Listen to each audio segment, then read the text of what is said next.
And here we go. YouTube is Nice. flying already. Hello, everybody. Welcome Hello. to. We should do. We should record the pre-show banter and put it out as snippets sometimes because hopefully we get around to the conversation we've just had in the green room because it's great banter. I'm sure we will. Good evening, Kat. How are you? I am fine, thank you. Not too bad. Yourself? Very well. I had a last minute tour today. Well, not quite last minute. We got asked yesterday if we could do a tour. So we're up at I your other gaff this morning, bright and I know early. because I booked you in last minute last night before I left. So It was really good fun. Couple over from Australia, although they're originally from Dundee. They've lived in Australia for the last 35 years, so they came over to see some family. Thought they'd never done a distillery tour, so they took them up to you guys. nice. It was brilliant. Yeah, really good. Cracking day. Nice little private tour as well. There was a small group went out this morning. So Yeah, just us and a couple from California. yeah, well. you were lucky because the rest of the day was more Shocker. People than It was more. It's been beautiful this week though. So nice the weather. Nice to see the sunshine again.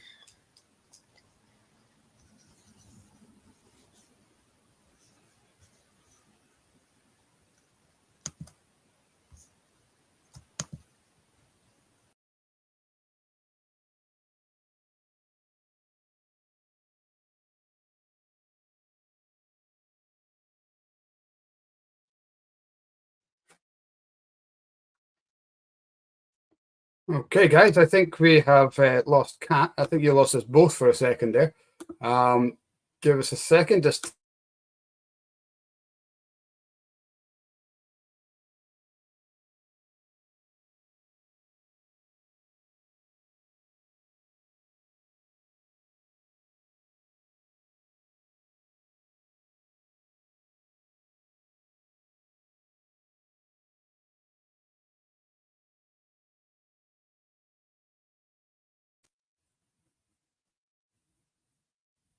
hello, guys. Can everyone see and hear me? Let's give it a show of hands if you can hear me. Kat has disappeared.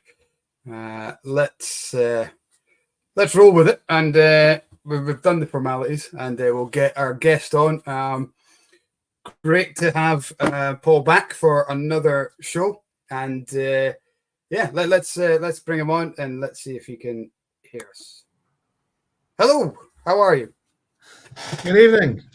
You were stuck in the ether there for a minute. I was, and I just watched everybody's screen freeze and people vanish.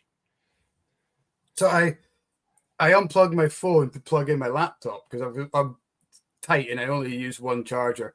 But my phone just completely went off the scale crazy. So I lost the internet, which is my excuse for disappearing. I'm not sure what happened to Kat. I think velociraptors might have had something to do with it. She's just texted me saying bloody velociraptors have eaten my internet. So yeah, before we came on, guys, we were talking tonight. So. Yeah. Anyway, how are you? Yeah, excellent. Yourself? Well, it's Thursday, so the weekend's nearly here. It is. Technically, I think Thursday should be part of the weekend. Sorry? Thursday should be part of the weekend, surely. Yes, definitely. Preferably on a bank holiday weekend as well, so you can have Monday too. So. Oh, that would be good. We had one of those not long ago. The May Day weekend is always good for that. I don't know how it is with you down the road, but the Northeast tends to go a bit mad on May Day weekend. It's trying to figure out what days are really bank holidays because Glasgow and Edinburgh often have different days. So okay. You'll see it in the calendar on your iPhone that it's a holiday, and then you don't turn up for work and get a phone call 10 minutes after 9 o'clock to say, where are you? Because the Glasgow holiday is the following week or something like that. Or Interesting. It's one of those weird things. So I think every region in Scotland does it slightly differently. So yeah, we're always the first Monday in May is the as the day off, as the bank holiday. Apart from, was it the Jubilee, the Queen's Jubilee, that they changed it for for her, the second, and that confused everyone because a lot of people came out and got hammered on the Sunday and then realized they had to go to work the next day, and it was the weekend after was the holiday. The one that catches me out, especially if you've ever worked for a company that's got a head office in England, is the New Year. You get an extra bank holiday if you're Scottish, but not.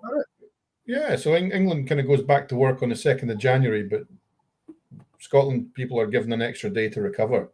But try and explain that. If you've got a head office in London or something, they just don't get it, you know. Yeah. And I guess that's the problem sometimes, isn't it? When you're not working with local guys, or if you work with anybody from the Londoners, they just love going to work. So yeah, it gets them out of the house, I suppose.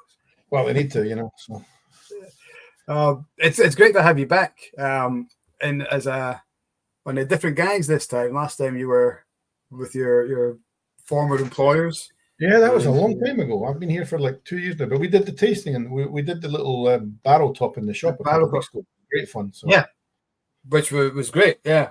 So I've got 5 of the 7 that was originally launched here with me tonight, which we can get on to talking about. But we have Kat back in, so let's. She's going to chase those raptors away.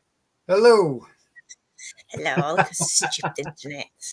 We thought you'd gone jogging because you haven't gone out for a run for at least 12 hours. So I wouldn't be so much a run as a hobble. Overrated nonsense. This exercise. Yeah. How is your arm now? Is it all right? It's fine. It's more my pride that's dented, to be honest. This little old Manny. It would be fine if nobody had seen me, but this little Manny was like, Mac Dick Wine, but that was a fair heighter you took her. I was like, yes, it was. I cannot wait to watch back and see what the YouTube subtitles brought up for that one. I was just about to say, where's the subtitles? I've got my iPad running on the Facebook page so I can see the comments as well. Okay.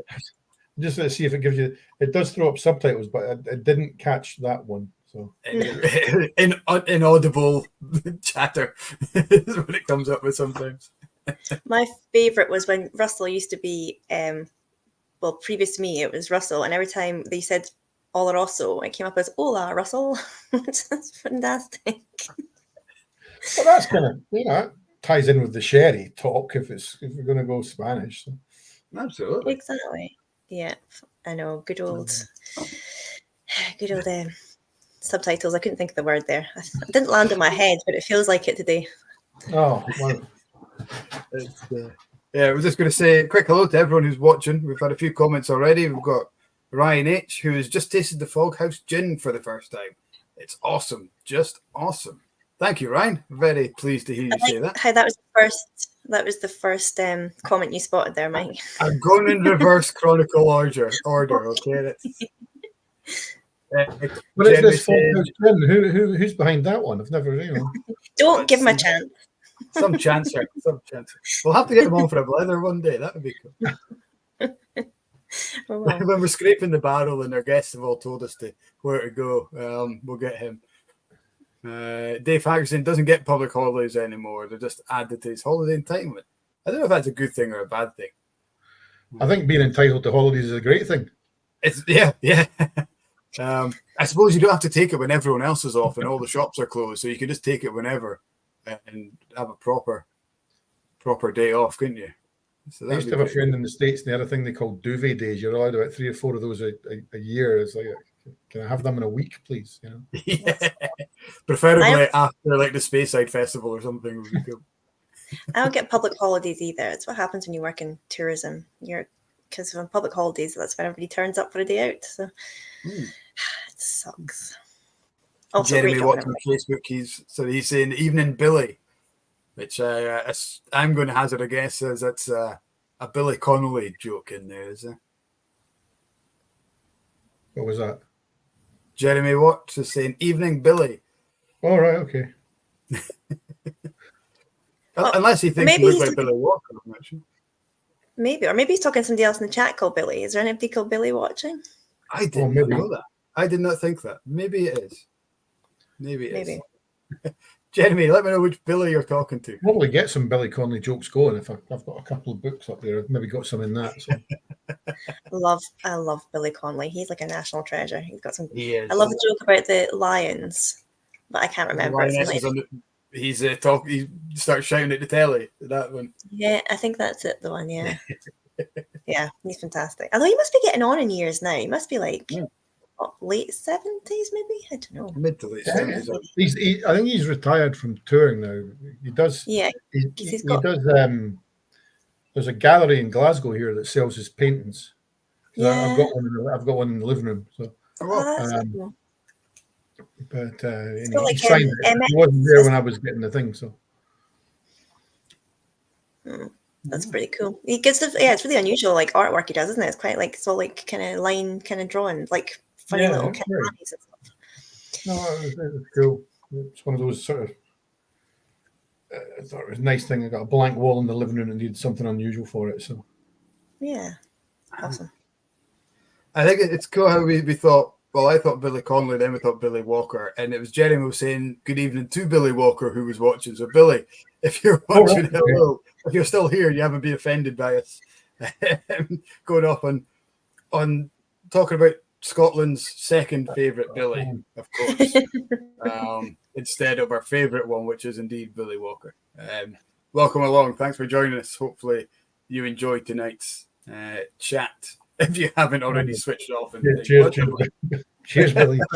Thanks for hanging around. I didn't know he's gone, but all good. Oh, good. So we should get a couple of Glenallachys in the back there quickly, Mike. So I know. I probably for the first time. Oh, I've got. Is that an empty bottle? No. Yeah. There we go. I do have a bottle from a couple of weeks ago. I do have a Glenallachie. Excellent. It's very rare that I don't have a Glenallachie within arm's reach of some description. Unfortunately, that one's empty. But good. Paul, what's in your glass? What you sipping on tonight? Tonight, I've actually, I take every opportunity to show my own gear. So I've got our 16-year-old that's from the unnamed Speyside Distillery. So we can't say which one this is, but it's a 16-year-old bourbon cask. From a distillery that doesn't usually do bourbon cask stuff, so it's kind of interesting. Known for its very green grass, I believe. Possibly, but single cask, one of 308 bottles. I'm trying to lower the amount of available bottles so that we can put the price up. But it's a nice dram for this time of evening. It's lovely and summery down here, which is really rare for Glasgow, and that's it's like citrusy and honey and lemon and all that kind of good stuff. So peated ones later. So sounds good. Oh, excellent. David Muse has popped up that poor Billy has laryngitis. Oh no. He recommends gargling some GA15. Well, that's not a bad remedy. Maybe something stronger than the 46%. I would go for one of the single cask stuff myself. That's the decent thing about working for whiskey companies. If you get the cold, you can always get a decent toddy from somewhere. So exactly. And make sure you don't spit it out after, Billy. That has to be. It only goes one way. Yes. The rest of the guys on Facebook. Good evening, Phil. Nice to have you along. Thank you for joining us, Jeremy, David, and then we've got Ryan, and we've got. On YouTube, we've got Jeff. Good evening. Making a dram decision. Good evening. Thank you for coming along. And Petehead, Tim Powell's. Good evening to everyone who's joining us. Tim Powell's is having a cup of tea. He's being sensible tonight. Well done. You. I'm with you there. Can't be a cup of tea. Dave Fackerson is having a pint of Stella. It's not a bad way to spend a sunny evening. The pint of Stella. Is anyone watching from outside? Because it is pretty cracking. Let us know what the weather's like where you are. We rarely see sky that colour here with the temperature to match. It's been lovely today. So Superb. Yeah. Love being out on tour today. It's just that. But the guys came over from Australia. They were freezing. They were like, "Yeah, it's pretty cold today." Like, yeah, great. And they're like, "Yeah, this is like our winter." Like, well, I just want to make you jealous. Yeah, they couldn't believe there's people walking around with shorts, and I'm like, "You're lucky they've got tops on." I was going to say, they normally just needed to stop. You normally just needed to stop raining for about an hour here, and you start seeing people without t-shirts. So it's You've got to get the raining. bit of sea while you can. It's raining in the Netherlands. Oh, It's and Ryan's David at it. Look at that. We've got very international We do. party tonight. Nice. Awesome. Kat, what are you drumming on? What's in your glass tonight? We didn't ask you. Well, I am unofficial taxi service for my 17-year-old son tonight, who promises he's made plans, but I am just sticking to the tea because, I can't imagine the plans working out, to be honest. So I'd imagine I'll be going to pick him up at some point. He left with beer and a sandwich, so I don't think... Well, that's all the food group covered. So. Did he make the sandwich himself, or did Mum make it for him? No, he made the bloody sandwich himself and left everything out, so that's why I know he's made a sandwich. But so yeah, I think I'll be unofficial taxi service. You could do the Billy Connolly joke around that, because the mountain, was it when he said about the mountain rescue? They're fed up pulling folk off the top of Ben Nevis who've got smaller survival packs than that. You know, they're wearing khaki shorts and sand shoes or something. Yeah. But you know, he's got beer and a sandwich, so he's gone equipped for a long day out.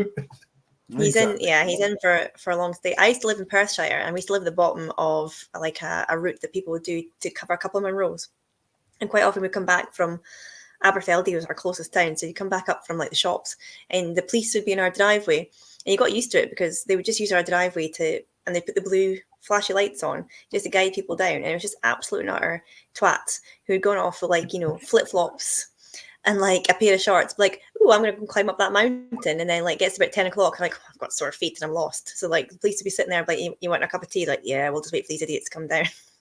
Come on then, come on.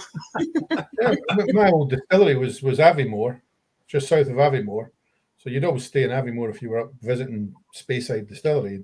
You'd see people heading out in the morning in flip-flops and stuff. And you know, a lot of the guys up there are part-time mountain rescue volunteers, and they're like, yeah, we'll probably have to go up and get them in about 3 hours' time. You know? Yeah, I know, it's so silly. A few years ago, I was up the Glassmall circuit, and it's you know, it's one of the 24 hours a day, 52 weeks a year. It's snow at some point, and I went up. I used to do a lot of Monroe bagging, and a couple of friends are in the mountain rescue. We went up, and between the four of us, I think it was 4 of us or 3 of us, I would say we had about £10,000 worth of kit, you know, boots and gaiters and the packs and everything. And we came across a couple of adults, and it must have been either a scout group or some kind of kids group, Anchor Boys or whatever it was. And not one bottle of water in sight, not one sandwich or anything. It was just kids up for a jolly. It'd taken us 2 hours to get to where they were, and they're just running about. And I'm like, see if the weather turns. It's going to be crazy. I mean, it was a beautiful day. It was still snow underfoot. But, like you say, flip-flops and Crocs and shorts. Yeah, it just takes one of them to fall, one of the adults especially, to slip and fall and break something, and they're just screwed. Well, because as soon as the fog comes down, you lose your way in all sorts of stuff. Like as soon as you get to the top, even though it's August and like Bonnie is anything down like at the bottom, you get to the top and it's hailstones and fog and you can't see where you're going. A pair of flip-flops is not going to see you very well through that, I don't think. But you can't stay sensible on the hill, folks, because it's dangerous. Yeah. That's what our chat's not one of us 3 are going to come up and get you if you get lost or hurt yourselves. Can't even run down the bloody street, let alone up a hill. Come on. Yeah, gravity and me are not friends. Gravity is stupid. Overrated. That's Isaac Newton's fault, isn't it? Damn him. Yeah. Damn Newton. So. Anyway, so I have got the creature of the deep creatures of the lake. Yep. Bottle. This little Loch Lomond. I've got that bottle over here. So That's it. So you will notice that all my bottles are sealed, but Paul was especially kind to give us some samples. So that's what I'm pouring. If you think he's not really pouring that because it's sealed bottle, so I'm pinching some of the samples. So this is the Inchmurrin, which is a lightly peated Loch Lomond, and this is the bottle that actually secured my thoughts. And I was always dubious about Loch Lomond being a lowland or a highland, but it is definitely highland, isn't it? Yeah, it's as close to lowland as I think it's possible to get. Yeah, but then it's similar sort of thing at Glengoyne, because I think is it Glengoyne where they actually tell you that the warehouses are lowland and the distillery's highland because there's a road right outside. Yeah, that road is part of the Highland line. That's kind of like the boundary or whatever. So yeah, so I mean technically. For I've always wondered that because although it's distilled in the Highlands and they call it a Highland, it's not whiskey until it's been 3 years in the Lowlands. So I would have thought it should be a Lowland whiskey. But again, it's one of those. We work all around the world, and the regional thing is a strange one because the Highland region starts at Loch Lomond and goes all the way up to kind of Wolfburn and Wick, and it's like yeah. The sheer characteristics are miles and miles and miles apart. So yeah, the Highland, the boundary would split Speyside in half, if I remember that right. If you go by the Highland boundary fault line, right, which split Speyside in half. So, but it's and then not in Speyside. You've got distilleries like Glenfarclas that still use the term Highland on their label a lot of the time. Yeah. So Dalwhinnie, Macallan. Yeah, I think Glendronach call themselves Speyside sometimes as well, even though they are definitely Highland. But just 2 weeks of the year, I think that is. Yes. Speyside probably sells better than Highland, doesn't it? Even Ardmore, actually, a lot of folk still call, because I think when Berry Brothers released their Ardmore, where they spelt the name wrong, they'd called it a Speyside as well, hadn't they? But I'd class them as Highland. Well, they are Highland. Yeah, but they're kind of right on the verge of the Cabric, aren't they? Which is, the Cabric is deemed the Speyside, although it's Aberdeenshire, because you go into Murray, over the last hill towards Dufton, you go over the Murray Aberdeenshire border, so you're kind of halfway through the Cabric there. So some of the Cabric would be Speyside and some would be Highland. And I think Ardmore's right in the cusp of that, isn't it? Yeah, it is. But then I suppose they are the home of Teacher's Highland Cream, which kind of sells the argument. But no, you are right. But I guess originally they kind of put their colours on the flag, so to speak, when they named the blend. But yeah, I mean, it's Highland's such a massive region. You could split hairs all day with that, couldn't you? I still think Aberdeenshire should be a region in its own right. Do you remember a couple of years ago there was a little campaign I saw at one of the Dutch vessels to get Dufton declared as a region? Really? Yeah. It was one of the Dutch vessels. Guys like Tatsua were over, and there was a sort of, we should declare just this little element of, the Dufton area. So maybe from one end of the high street down to the Craigellachie Hotel or something. It might go for independence if we do that. I can't go through Dufton without doing the whole Harry Potter thing, and you have to be a parent probably to get this reference. But every time, Dufftown, that's not far from here. Every time I go through it, I have to say it like that. But yeah, I guess, I mean, God, there's a whole argument of, does it even matter anymore, regions? I don't know. I don't know. Well, I mean, most of us have got warehouses that are not in certainly some of the bigger groups. I mean, there's massive warehouses down by Glasgow Airport. They've got casks in them from 100 different distilleries. So if it's a climatic thing, there's a lot more barrels resting in central Scotland than in the Highlands. Maybe. It's very good. A lot of distilleries that are like sort of based, or sort of just companies that own distilleries, will kind of mature their whiskey. They'll take one brand like from the Highland, mature it on like a mainland, just to see how atmosphere and climate affect maturations. I mean, there's whiskey maturing all around the place. It always makes me laugh when the more that I started working with whiskey over the years is just how many warehouses there are and where they're tucked away. Because we all know some big ones. You pass them on the M8 or you're going out to the airport. Yeah. But it's amazing where they are. As an indie bottler, we've got casks in a few different warehouses around Scotland. So if we're looking at getting samples to test before bottling, you've got to find out which warehouse has got it, and that warehouse could be anywhere in Scotland, and every warehouse has got different timescale for getting a sample from them and stuff like that. So it's great when we find out it's in one that's just down the road and we can send somebody down to pick it up in a car. Just roll it up the street. I told somebody in Canada once that Donkey Kong was inspired by people stealing casks from a whiskey warehouse.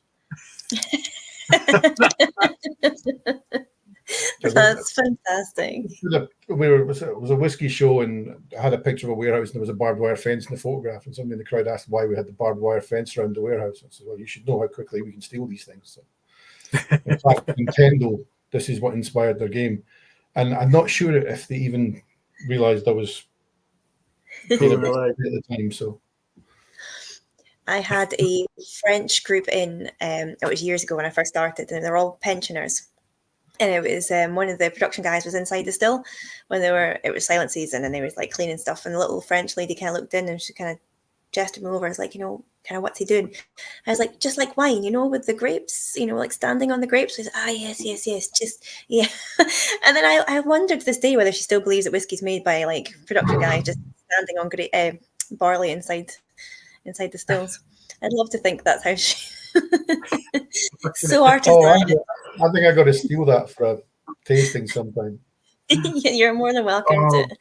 That's how you get that. I could never do it because I can't fit down the little hole in the top of the still. But this is why we go looking for skinny people. So yeah, you can start selling mill boots, like boots with little crushers on the bottom that you have to stamp on to get the fine grain.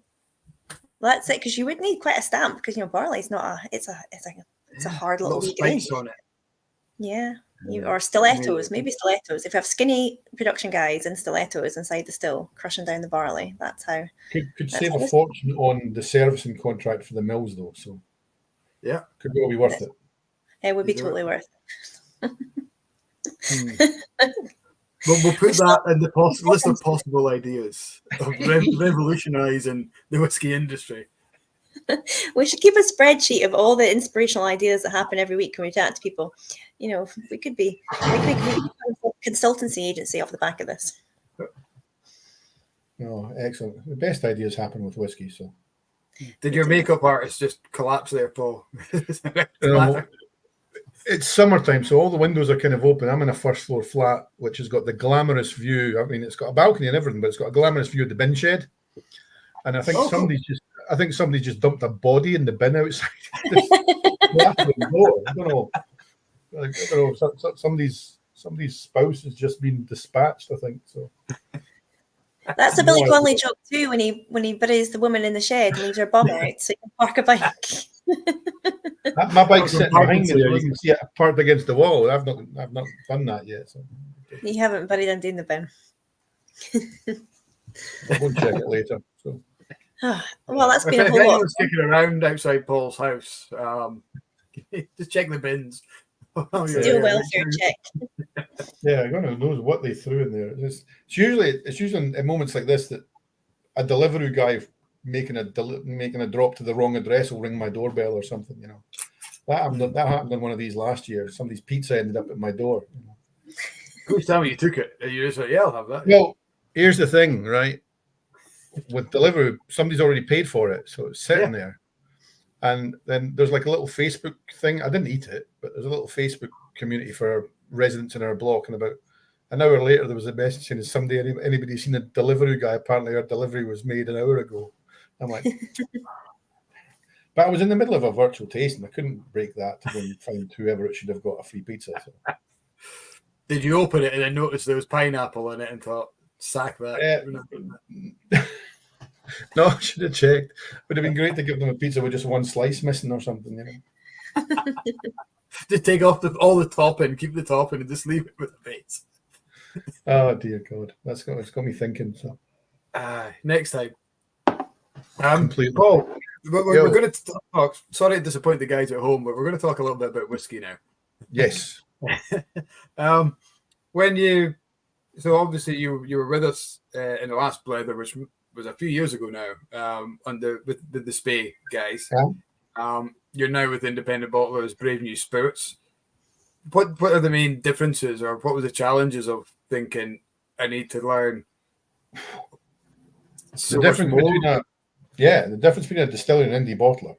Spey was great whiskey, great fun to work there.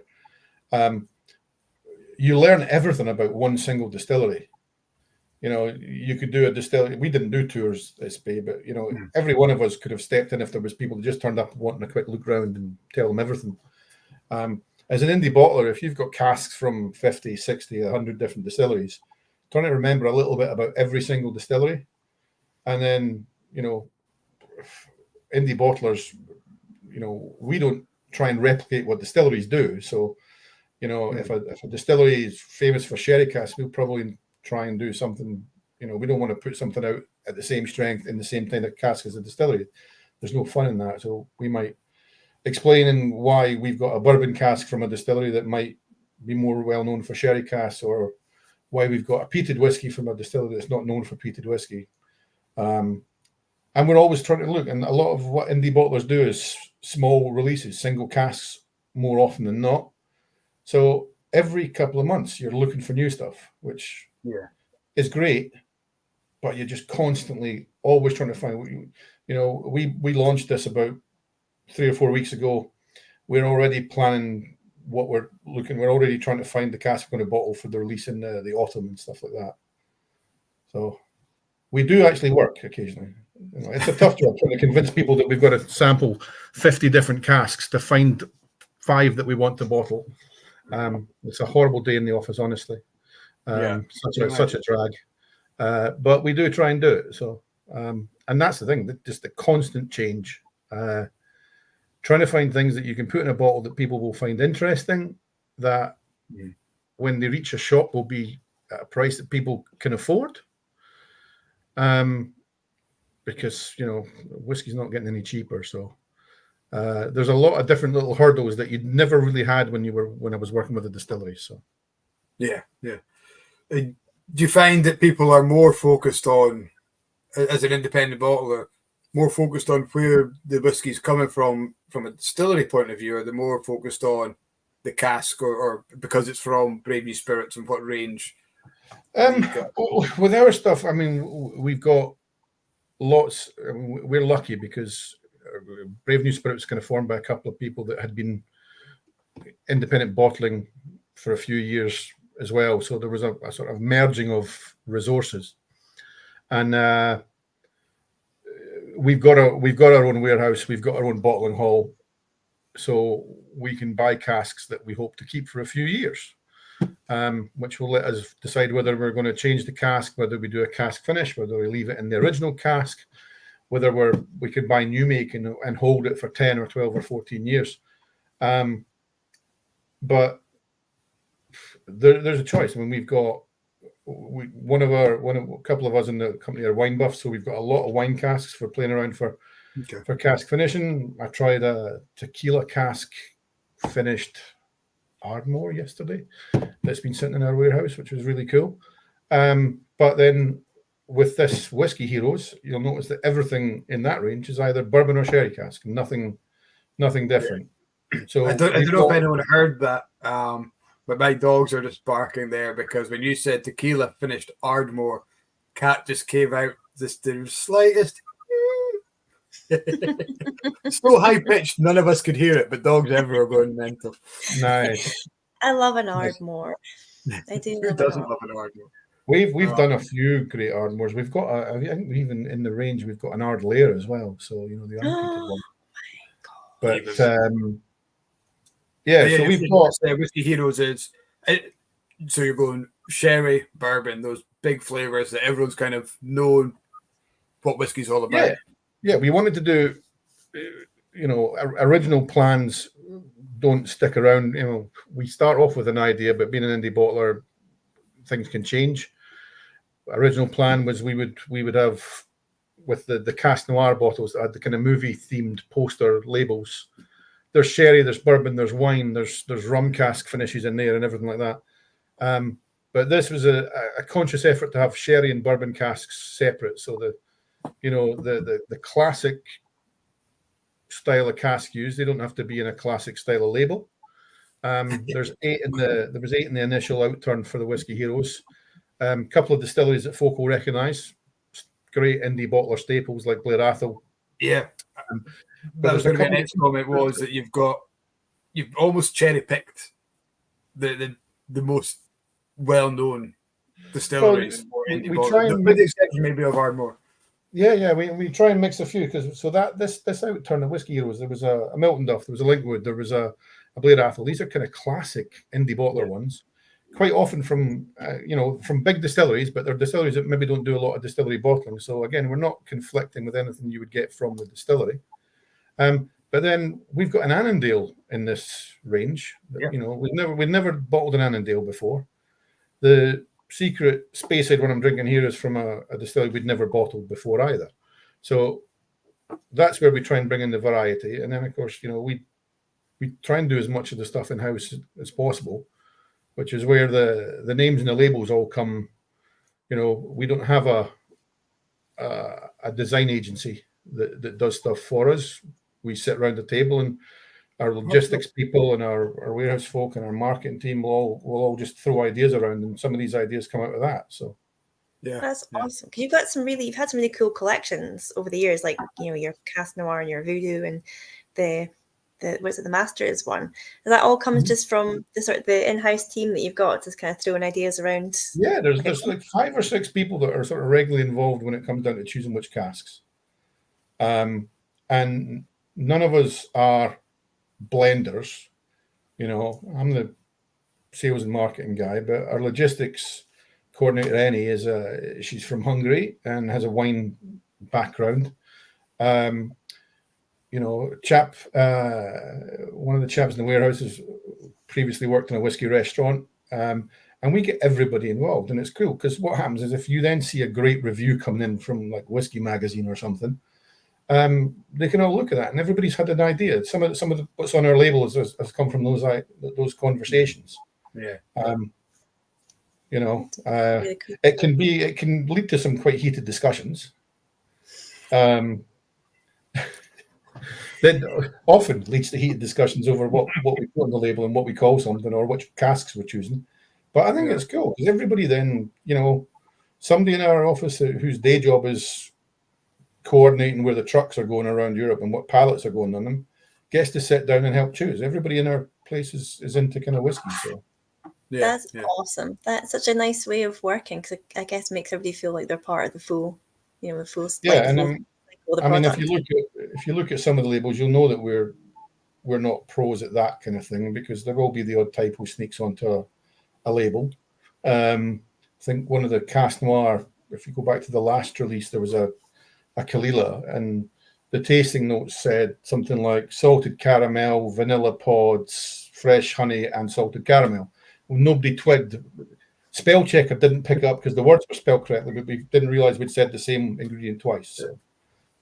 I mean, maybe it just really had a lot of salted caramel. Yeah.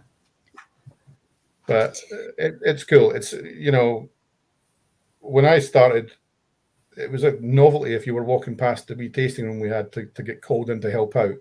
Now, when people see the tasting room getting set up, they start to run away. So we might have to,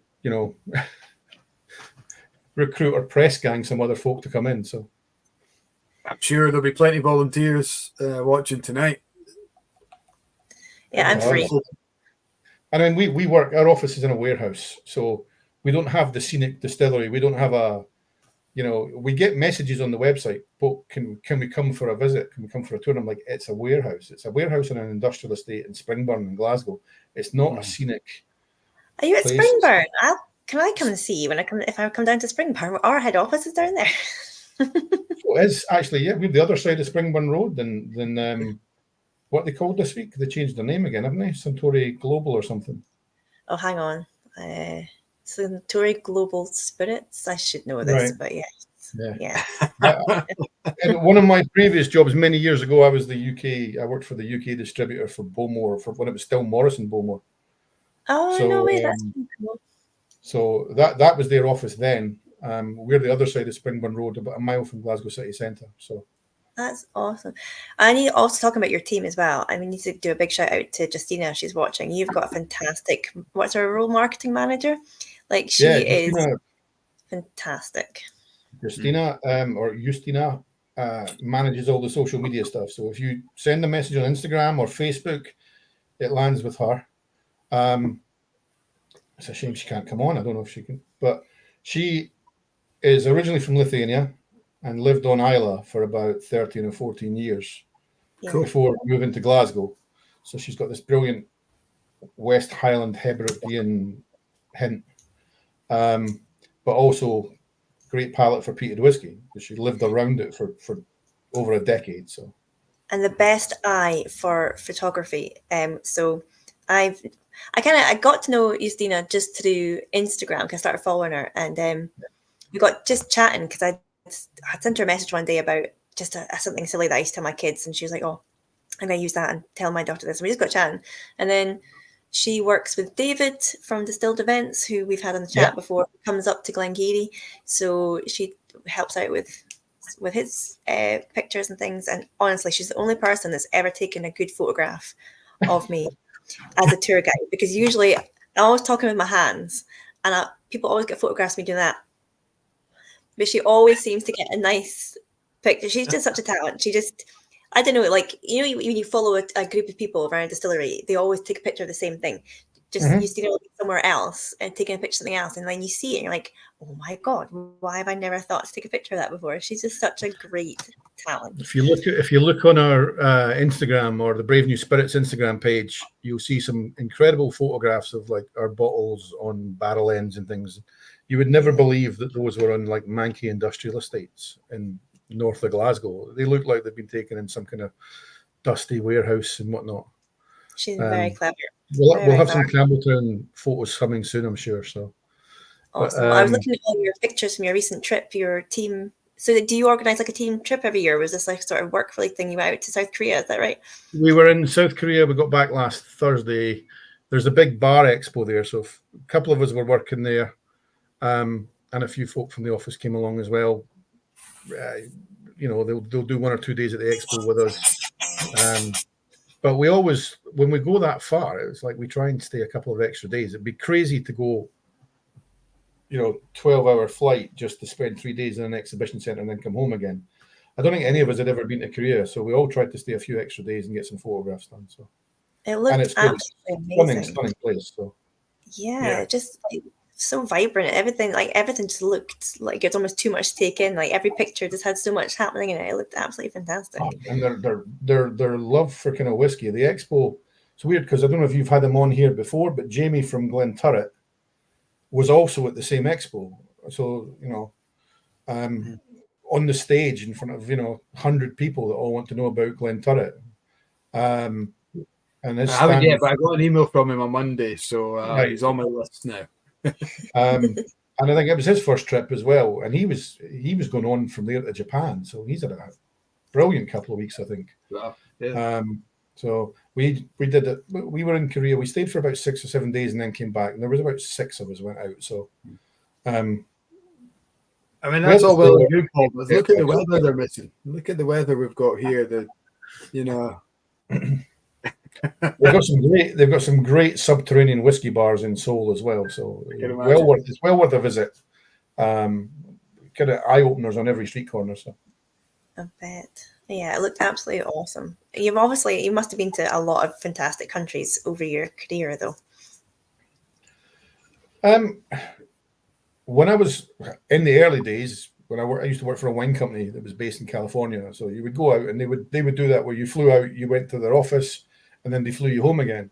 And it's like, no. So I started a couple of years ago just tacking a couple of days personal holiday on. If it costs the same for the company to fly me out a day or two early, then I'll pay for the hotel and try and get a bit of sightseeing. It's a nice way to see the world. So yeah. Good thing is a lot of whiskey fairs are not in nasty places, so you get to see some incredible countries. And it's bizarre that this tiny little nation, you can turn up in Korea or Japan or Malaysia. We've got visitors coming to see us from Malaysia next week. And they know very little about Scotland. Probably Gordon Ramsay, Billy Connolly, and Scotch whisky. But, you can turn up 12,000 miles from home and there'll be 10 different single malts on a bar. It's stunning. It's great. And it's getting bigger, and they're moving away from the big mainstream brands, and you're starting to see small distilleries. You're starting to see independent bottlers turning up where they never used to go. So the knowledge in the faraway lands is getting better and better. So they're starting to look for not just the most famous names that they maybe that their dads or granddads drank 20, 30 years ago. So, yeah. Why do you think that? Is it just more access now through social media and that people are more aware of what's out there? That's definitely one of the things, I think, because we've got followers on, probably be able to do a thumbs up or something, but we've got followers from God knows how many countries now. We get messages from Australia, from New Zealand, from, Philippines. We have a volume brand side to the business as well that does kind of contract work for supermarkets, kind of own label stuff. Okay. And most of those guys are in places like, Vietnam and whatnot. It's low cost entry point blending whiskey and things like that. And, a lot of that we've done training sessions for staff in the Philippines, in Vietnam, all on virtual. So there's people knocking on the doors from all over the world trying to find out more. That expo in Korea we were at, I think it was about 15,000 people attended it. It's crazy. Wow. So That's really cool. Yeah. I was at we have done the same whiskey show once. We were next to each other at whiskey show once, and I was amazed to see how quickly you packed up a table into a case and you were gone. Literally, like, I kind of turned around to say, I better say goodbye to this guy. He was quite good fun. He's like, nah, he's gone. Like, he is out. You've got it down to a fine art, but I have to. Well, the thing is, right, whiskey festivals, I have great fun at them.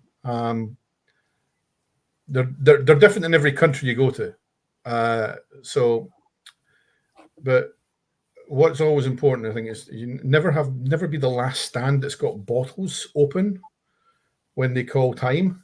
Yeah. Because the crowd kind of gravitates towards, and if you're trying, and I've been doing this a long time, so the guys at Glasgow Whiskey Festival, if they call last orders, and these roll-up banners are brilliant. You just drop them and run out the door with them. Some of the whiskey festivals in Europe, like, the way you just started packing out a bag and all started disappearing into this like one bag. It was like something. I've got a little rolling suitcase that I can put all the bottles in.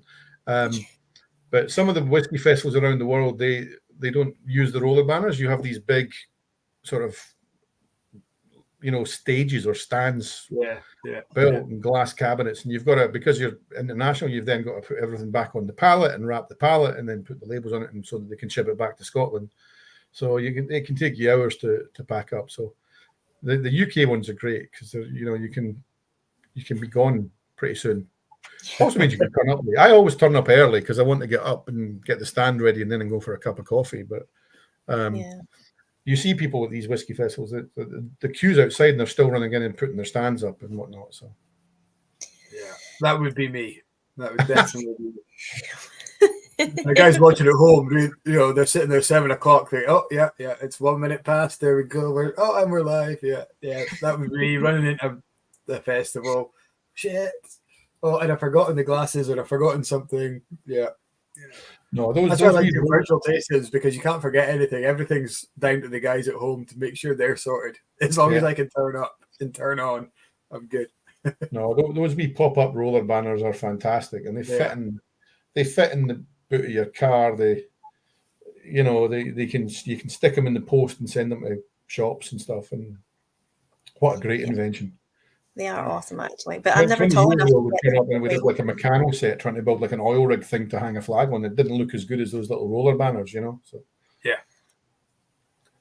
I know. Yeah, you have to get it down to fine art, don't you? Like, just for practicality's sake, because like you don't get a lot of space either. You're all kind of side by side at tables, so you can't have a lot of stuff, but you need enough stuff to see you through the day, because it can be pretty full on. The festival is a lot of fun, but that was one of the ones in Aberdeen. I remember that. So I've done that one. It was Whiskey Mash in.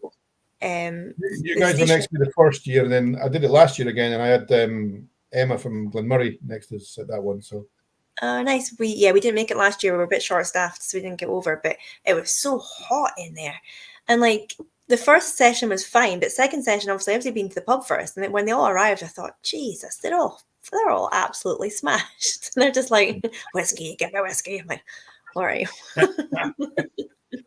I guess that's the dangers of a festival, isn't it? That I think you people pay their money. It's free samples, and they just get their money's worth. They are different in a lot of different places, though. I mean, in places like Switzerland or Germany, you pay for every sample. So what you'll get is there'll be a lot more people, but they'll read the little tasting notes that you've got, or they'll want to have a read of the label, and they'll pick the bottle up and they'll go that, and then they'll look down the 6 that you've got, and they'll pick one. Or quite often with some of the German fairs, they'll have a suitcase full of little empty miniature bottles, and they'll ask for like one of each so that they can go home and taste them there, because they don't want to, they want to have a little tasting session themselves. In the UK, it's a little bit different because, you pay to get in, and we don't run the festival for as long, maybe 3.5 or 4 hours. Yeah. But that gives you've only got a certain amount of time to find the whiskey you like, to taste the one, and then hopefully, for our sake, you go off and buy a bottle. So, but it's different everywhere you go. So, no, it's good. There's so many of them now as well. I think Ryan here in the chat saying he's off to whiskey. He's got whiskey. He's got tickets for Whiskey Live Paris sorted in September. That's one of the biggest as well. I've never been to Whiskey Live Paris. I got the brochure through for it today, actually. I emailed the website to get an exhibitor pack, and it's huge. I think they got like 21,000 visitors last year or something. That's it's on a different level to some of the festivals, Yeah. See, I couldn't do that, because if I went off to the toilet, I wouldn't be able to find my way back to my table. I'd get lost. I mean, there's certain whiskey shows around the world, and Whiskey Live Paris is definitely one of them. Limburg in Germany is the big one for the collectors of the old and rare bottles, and it's not even the folks in the local area. I mean, I think Whiskey Live Paris gets visitors from 30 different countries who will fly to Paris for the weekend to go to this massive event. I'd love to go. It's one of those things. If we've got the weekend free, and then we have to figure out if it's actually doable for a company of our size, because you've got little companies, you've got indie bottlers, you've got massive corporation guys here. It's a huge. I think they've even got a rum section and stuff like that. So I'd want to go as a punter, to be honest. I want to go and have a wander around. So I went to the Aberdeen the National Festival. Went as a punter, and honestly, I must have had about 4 drams, because I just started speaking to folk behind the stand, because obviously we knew them, we spoke to them when first time meeting them, and just started chatting to them, and I was like, they called last order. I was like, whoa, hold on. I've literally had like 5 or 6 drams, and I'm just like, that's crazy. It's like, I paid full money to get in here. I did do the blending class with Weems. Yeah, King's Barn did a blending class, so I was there for about half an hour, 40 minutes. So. No, good. No, we're going into a quiet period for the festivals. It tends to be spring and autumn. I've got a couple of tastings like the one we did with your shop a couple of weeks ago. I've got a couple of tastings in England next week. There's a festival in London on June the 2nd that we're doing called the Whiskey Event. And then there's nothing until the autumn, and then we'll have a few more. Southport in July, and then it goes quiet for a couple of months, and then sort of August, September, you start to see some of the festivals in different countries starting to spring up again. And you get a couple up your neck of the woods in, I think, September, October time. The National Festival, yeah. Yeah. So you don't head out to Isla for the festival? No, but I'm going to the Campbeltown Malts Festival next week for the first time. Nice. There's a great indie bottler based down there called Watt Whiskey, and they do. Yeah, I was going to say, you're not involved with Mark Watt. Yes. Yeah. So they do an open day on the last day of the Campbeltown Malts Festival, and I think the lineup it takes place in the courtyard of their office garden sort of thing. Yeah. And we're there. Little Brown Dog, Claxton's, Lost Distilleries, Decadent Drinks. We've all got a table at the same thing. So yeah, that's cool. I wondered why Callum Renton was on. He was just waiting for you to mention the Campbeltown Festival. That's exactly what well, we got. Do you remember about this time last year? We already had we put the planning permission in, and we got the planning permission in thinking about August for the distillery. Shortly after that, I got a message from Kate Watt saying we do an open day, and now that you've got a Campbeltown, do you want to come and join us for the Watt Whiskey Open Day? Obviously, we can't show anybody the distillery yet. Maybe next year, who knows? Yeah. But it's good. I get to go down and spend the afternoon drinking whiskey with some pals, and I get a more recent eyeball on what's going to become our distillery in a couple of months. So, is there anything there just now? Like, have you broken ground? It's a repurposed building, so the building's there. And if you find at Witchburn Distillery on Instagram, there will be some pictures of so it's an old Navy SEALs training base, huge kind of site. We've had to strengthen there's a lot of internal work going on. You don't see it externally, but there's strengthening work. And if you check up, it's on the Witchburn Twitter page today. I put some pictures up because we've had some pictures from the workshop where we're getting the stills made. So there's pictures of condensers and stills and mash tuns getting hammered into shape. So it's coming. We've had to put some support strengthening work on the floor because it's an old Air Force base next to the runway, but you can only put so much weight on the certain part of the ground that you don't want things subsiding. So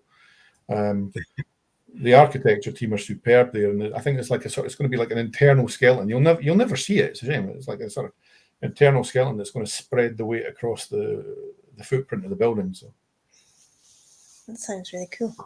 Does sound exciting. And so, in terms of Campbeltown itself, where are you located? You're just out of the town, aren't you? Yeah, we're a little bit out of the town. You leave the town on Witchburn Road and drive towards the Machrihanish base. We're at one end of an area they call the Mac, which is the old Navy SEALs Air Force compound that's been converted into sort of small business units. Alistair and the guys from Rassay have just had their planning permission, and their distillery at Machrihanish. So essentially, there is a Facebook page. I think Callum's involved in it.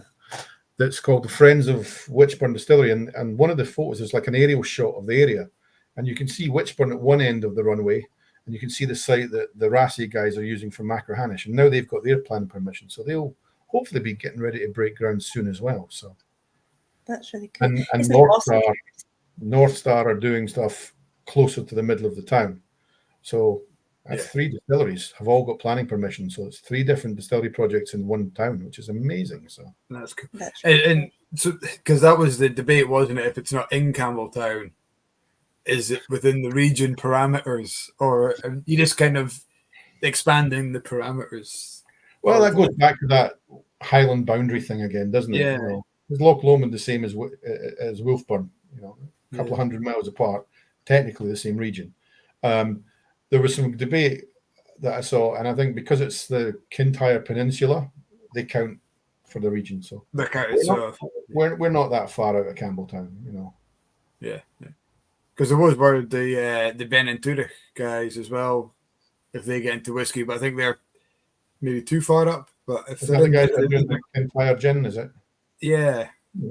They're really far out, because I was to Campbeltown last year, and they're a good bit away from. They're well up. They're still in Kintyre though, so that's what my question was going to be. Was if it's in Kintyre, you could. We're not that far from Campbeltown, and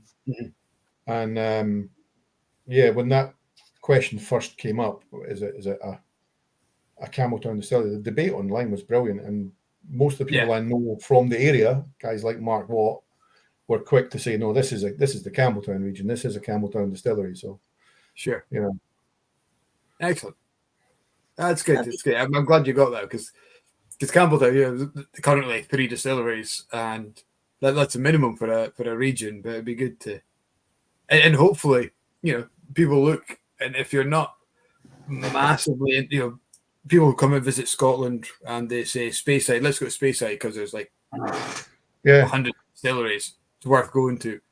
Well, I've got a wee book. I'm trying to just see if it's on the shelf and I can show you. But there's a book called Scotch Mist, and it's Brian Townsend, yeah. And you've got David Sturck's book as well, and I think he's working on a Campbeltown book for the future again. And he used to live there. But if you look at that, how many distilleries there used to be down there? I mean, that was one of the things about trying to find a name for us, because a lot of those old distilleries' names have been registered by bottlers and companies and whatnot. And we, pretty much anything that had a burn at the end of their name's been registered for a distillery project, except Witchburn. It's like, I mean, there is a Witchburn, but it's not actually very close to where our distillery is. But we liked the sound of it, and it hadn't been, It's a very cool name. A very, very cool name. Just think of the labels you could have with Witchburn. I know. If you look on the Instagram page, the logo for the distillery it looks like it's a silhouette and still, but it could also be a witch's hat. You never know. So yeah, well, sometimes people when they walk into a distillery, they say that about the stills, doesn't it? Oh, it looks like a sort of the sorting hat or a witch's hat. So you could totally use that to flummox some. Not that you would ever try and pull the wool over anyone's eyes, but they say we get that distinct peaty flavour because there was witches burned in the area, and that's. It won't be the first time I've made stuff up. I'm a marketing guy, so you do get to make shit. Speyside Distillery was the distillery used as a show years ago called Monarch of the Glen. Yeah. And the distillery in Monarch of the Glen was Speyside Distillery. They filmed, that was where they did all the filming. It was open to the public, so they could film there forever. And in the show, it's called Cragganmore. No, in the store, it's called Lagganmore. And there's an old sign left from the film crew. It said Lagganmore established 18 something or other, and we hang it on the inside of the still house at Speyside. And do you remember a couple of years ago there was that week when there was a different distillery getting announced every day by press release? So there was, I think, on the Monday Diageo announced they were going to redo Brora, and on the Tuesday,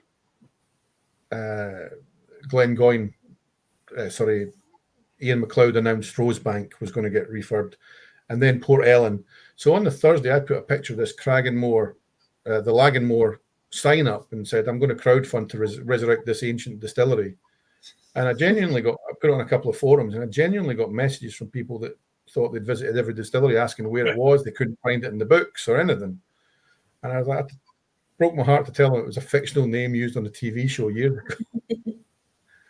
If you ever get a chance to tour the still house at Speyside, it's still on the wall there, and people, there's a couple of pictures from the shoot when they did the filming there.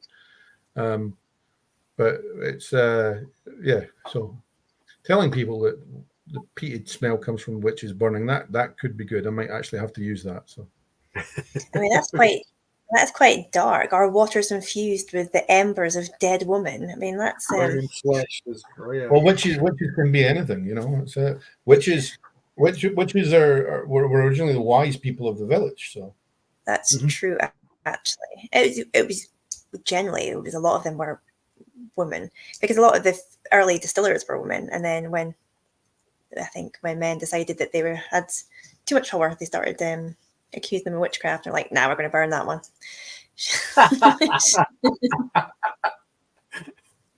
She is way above our station. Get in the fire. But yeah. But yeah, some men were burned as witches. It's true. Some men were burned as witches, but it was predominantly. I think they were more burned for protecting them, weren't they? For sheltering them. Yeah. Was the punishment rather than being witches themselves. The sympathizers. On a trip to the USA a couple of years ago. I was on a trip to the USA a couple of years ago, and I went to Salem. I was in Boston. And discovered an hour out of Boston is Salem, home of where the witch trials were. It wasn't a work trip; I was on holiday. But so I'll take the train out. I wanted to see this. This is like the world famous Salem, and it was the biggest anticlimax ever. It was just every single shop was like like Blackpool, but they'd stuck a witch's hat on every building, and you're like, oh, this is rubbish. You know, like, Well, I was so disappointed. I don't know what I was expecting to see, but there was like, you know, I went to the Museum of Witchcraft and it was horrible. It was like going around to Eminem's world or something. So, we're not doing that in Campbeltown. We're gonna stick to the roots, you know. So you won't get to buy a wee witch's hat when you go into the visitor centre gift shop then. We haven't got a gift shop. We might have to do that. Ed Friday's asking, isn't Salem and Mull?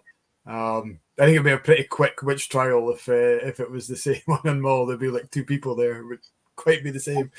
I think you're right, though. I think there is a Salem. There is a Salem and Mull, isn't there? Yeah. You mean I went all the way to Boston and I could have went to one more local? You should have gone to Mull. Yeah, got a nice fish and chip supper as well. I think it would have been a lot. I didn't get that in Salem either. Not a good chippy. Nowhere to eat. So. There was a couple of guys. Ryan, I think, was one of them. Was speaking about pouring the Thompson Brothers Blair Athol. Was it Big Pour was talking about it? So that's the one I've got for next is the Blair Athol. Agent Ivy, you called it. Yep. 55.1% first full bourbon, 12-year-old. So if you haven't, Ryan, you haven't tried a Blair Athol. I heard what she say. Let's hear it out. And the label's a little clue because if anybody's ever visited Blair Athol, you see the buildings covered in ivy when you drive past. So, hence, when we're looking for names for our heroes, and it's the same on the cask noir bottles as well. You know, if you cover up the distillery, hopefully you can. There's a few hints as to what the distillery would be. So the heroes, are they all like what do you call them? Like Marvel? Are they just like comic book heroes, or are they like Marvel heroes?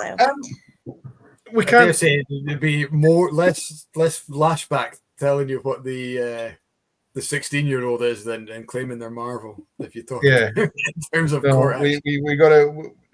One of the things you got to be really, really careful about, and I'm amazed RW101 when they did the thing with Mickey Mouse on it. They did that Springbank bottle. And I was like, how? I'm like, did Disney? Did they get permission? We were really careful not to reference any sort of existing superheroes. We don't, the companies behind these are usually very, very big and probably have really, really big lawyers, and we don't. So,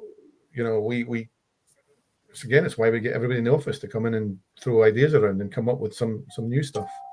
But you've still tapped into that, haven't you? Still tapped into that market. Nobody ever thought, or to this level, Boutique have done their kind of cartoon comic labels for a long time. But you guys are, it's almost graphic novel rather than comic, isn't it? And comic, it's like there's a huge difference between this kind of comic and the Beano, which is for, this is, if you go past a branch of Forbidden Planet, everybody in there is 35 years old and above. It's that kind of thing. It's adventurous. These guys have got character.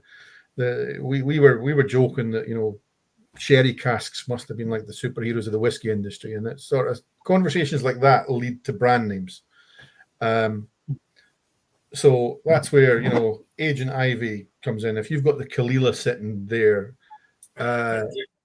it's the haunting songs, because if you translate Kalila from Gaelic, Kalila it means the sound of Isla, which is the waterway. But we're like, well, why can't the sound be a music? So that's why the haunting songs comes in. And the hero there is a singer on the label, teach you away. So that's it. I mean, there's loads, and it's a small enough company that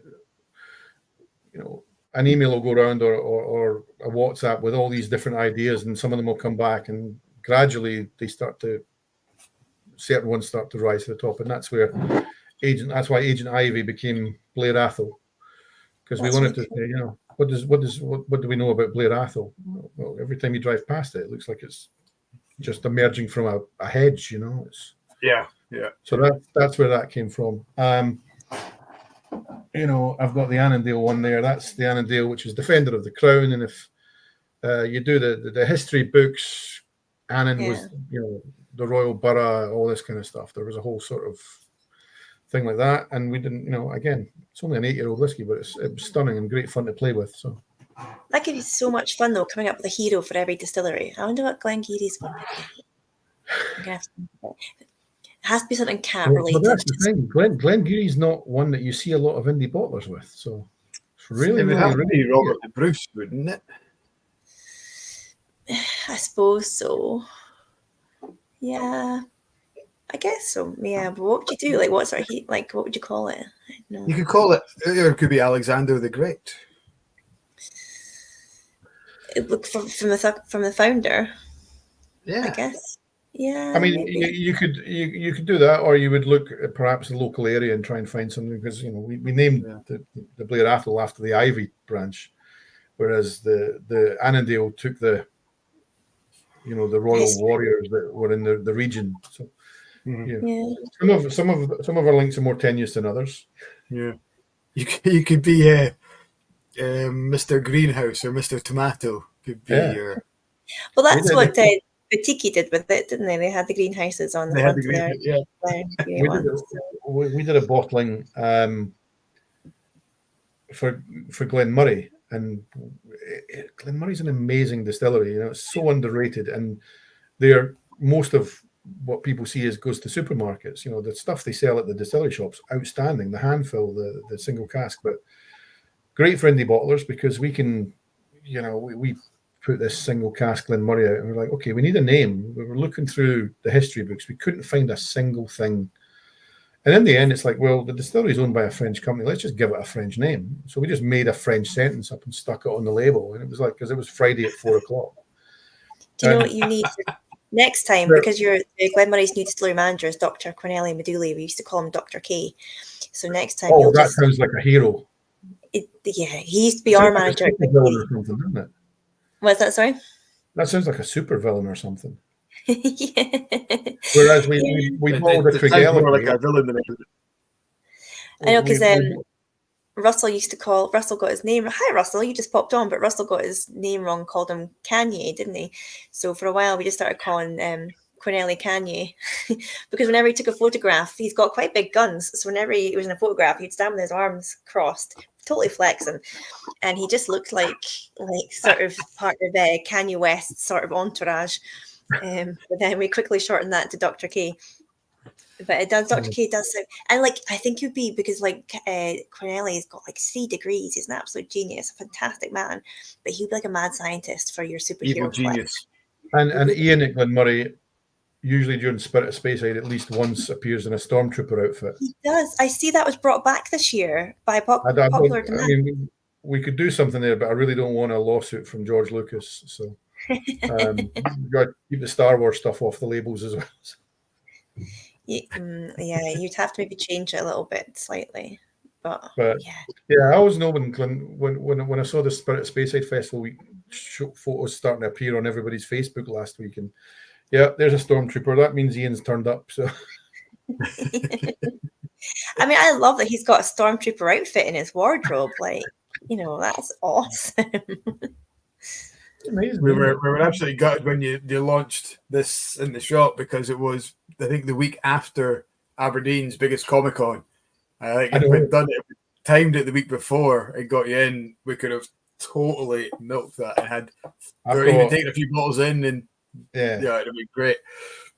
One of my pals from back home does all the Comic-Con stuff. He goes to every one of them.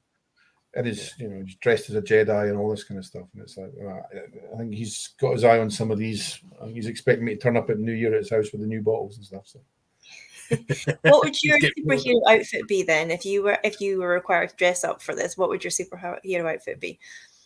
It would have to be something that was rather generously fitted, because I don't fit a leotard. I don't look very good in a leotard. I saw that little brown dog video that David Sturck did with the green skin suit, and I really don't want to go down that route. So I think I need something that's more baggy, and I think they would call it comfort fit, Guys, if you're watching, if you've never seen it, type in Little Brown Dog David Sturck. It's just the best. And I think now that I've met David a couple of times and chatted to him and stuff, I think it's even funnier now than when I first watched it and didn't obviously knew of him through his books and stuff, but never met him. It's even funnier now. When if Justina's still on, when she joined us over a year ago now, she'd worked for the distilleries in Ireland. Most of them are owned by big companies, where there's a corporate communications department and press releases and things like that. And I'm like, no, we're an indie bottler. We just, you can say what you want, and as long as you're not offending anybody, but we don't have to do the corporate speak. There's a place for that. But I put together some examples of what indie bottlers had done to kind of show the difference. And Little Brown Dog were definitely on that list. With they hadn't done the Teletubby video at that point, but they'd done the David Stirk thing. Mark Watt, have you guys had the Woodrow's team up at your place? Not in person. We've done a couple of Blether in a virtual tasting with them. I mean, I saw them at a whiskey festival, and somebody had put a review on one of their Facebook posts on one of their whiskeys, and the review was, "It's no pish." And they had a bit of paper with it sellotape stuck to the front of their stand at this festival. I'm like, yeah, they look quite traditional and very sort of modern, but even those guys, there is no corporate script. It's lovely. Yeah. But yeah, Little Brown Dog are leading the way on kind of, just that quirky, the ability to laugh at themselves, I think, is right at the top of the, Andrew Postman must think he's, what's another box arrives? Oh, it's Teletubby suits or something. I don't know. So. His wardrobe must be getting quite interesting now. Like when he goes in to look for a shirt, he's just like Teletubby outfit, like lycra. Indiana Jones. They've had never mind around throwing geese out of. I think there might be scope for a whiskey festival at some point where everybody that's ever been photographed in a silly outfit has to turn up. So you can have Ian serving Glenmurray in his Stormtrooper outfit. We can have David Stark. We can have the Teletubbies from Little Brown Dog. That'd be an awesome festival. Maybe that's what we need. We need to do like a Comic-Con whiskey festival. That'd be cool. Yeah. That would be a fancy dress whiskey fest. Oh, imagine that would just descend into chaos. By the end of the night, you'd have like a Jedi fighting an inflatable dinosaur. By the end of the night, yes, that's the kind of stuff we want at our whiskey festivals. That is definitely how violence. Why wouldn't the Jedi be hugging the dinosaur? Because I think that's more of a whiskey community thing to do. Dinosaurs are dicks. Whiskey Chief Lucerne in Switzerland a couple of years ago did a thing where you could have a discounted ticket if you turned up dressed as a Scottish person. And I would totally win that. I looked like a Scottish person. This is the thing. You'd expect that Switzerland, you're thinking maybe somebody will turn up with one of those fake tourist shop tartan kilts or something. And Whiskey Shift Lucerne takes place on boats that are parked on the side of the lake. So the function suite in the boat is where the festival is. They have 3 or 4 of them joined together. So your pals are on a different boat, and there's a wee balcony. Everybody's sort of standing in the back of the boat. And there's a guy walking down the side of the lake. He looked about 7 foot tall. He's in the full Highland warrior tartan with the shoulder sash and everything. He's carrying a shield and a giant claymore just to get a free ticket to the Whiskey Fest. And I'm like, okay, there's not many places in the world where you could walk down the street with a 7-foot sword and not get shot or arrested. But he's turning up at a festival. Like, can I get in for free? You're like, brilliant. Bravo! I don't know where. You'd never get away with that in the Clyde, would you? No, certainly. I don't imagine. Middle of Argyle Street probably wouldn't go down run. I remember being in Ireland. We were over there for I think it was a stag do. It might just be a lad. No, I think it was a lad strip away. And so we're in the kilts the whole weekend, and ended up in Dublin. On the Liffey, there's the longest bar in Europe. I think certainly at one point it was the longest bar. I think the bar's called the Liffey Bar. And we were in there. Downstairs is a function hall, and there was a wedding away to start.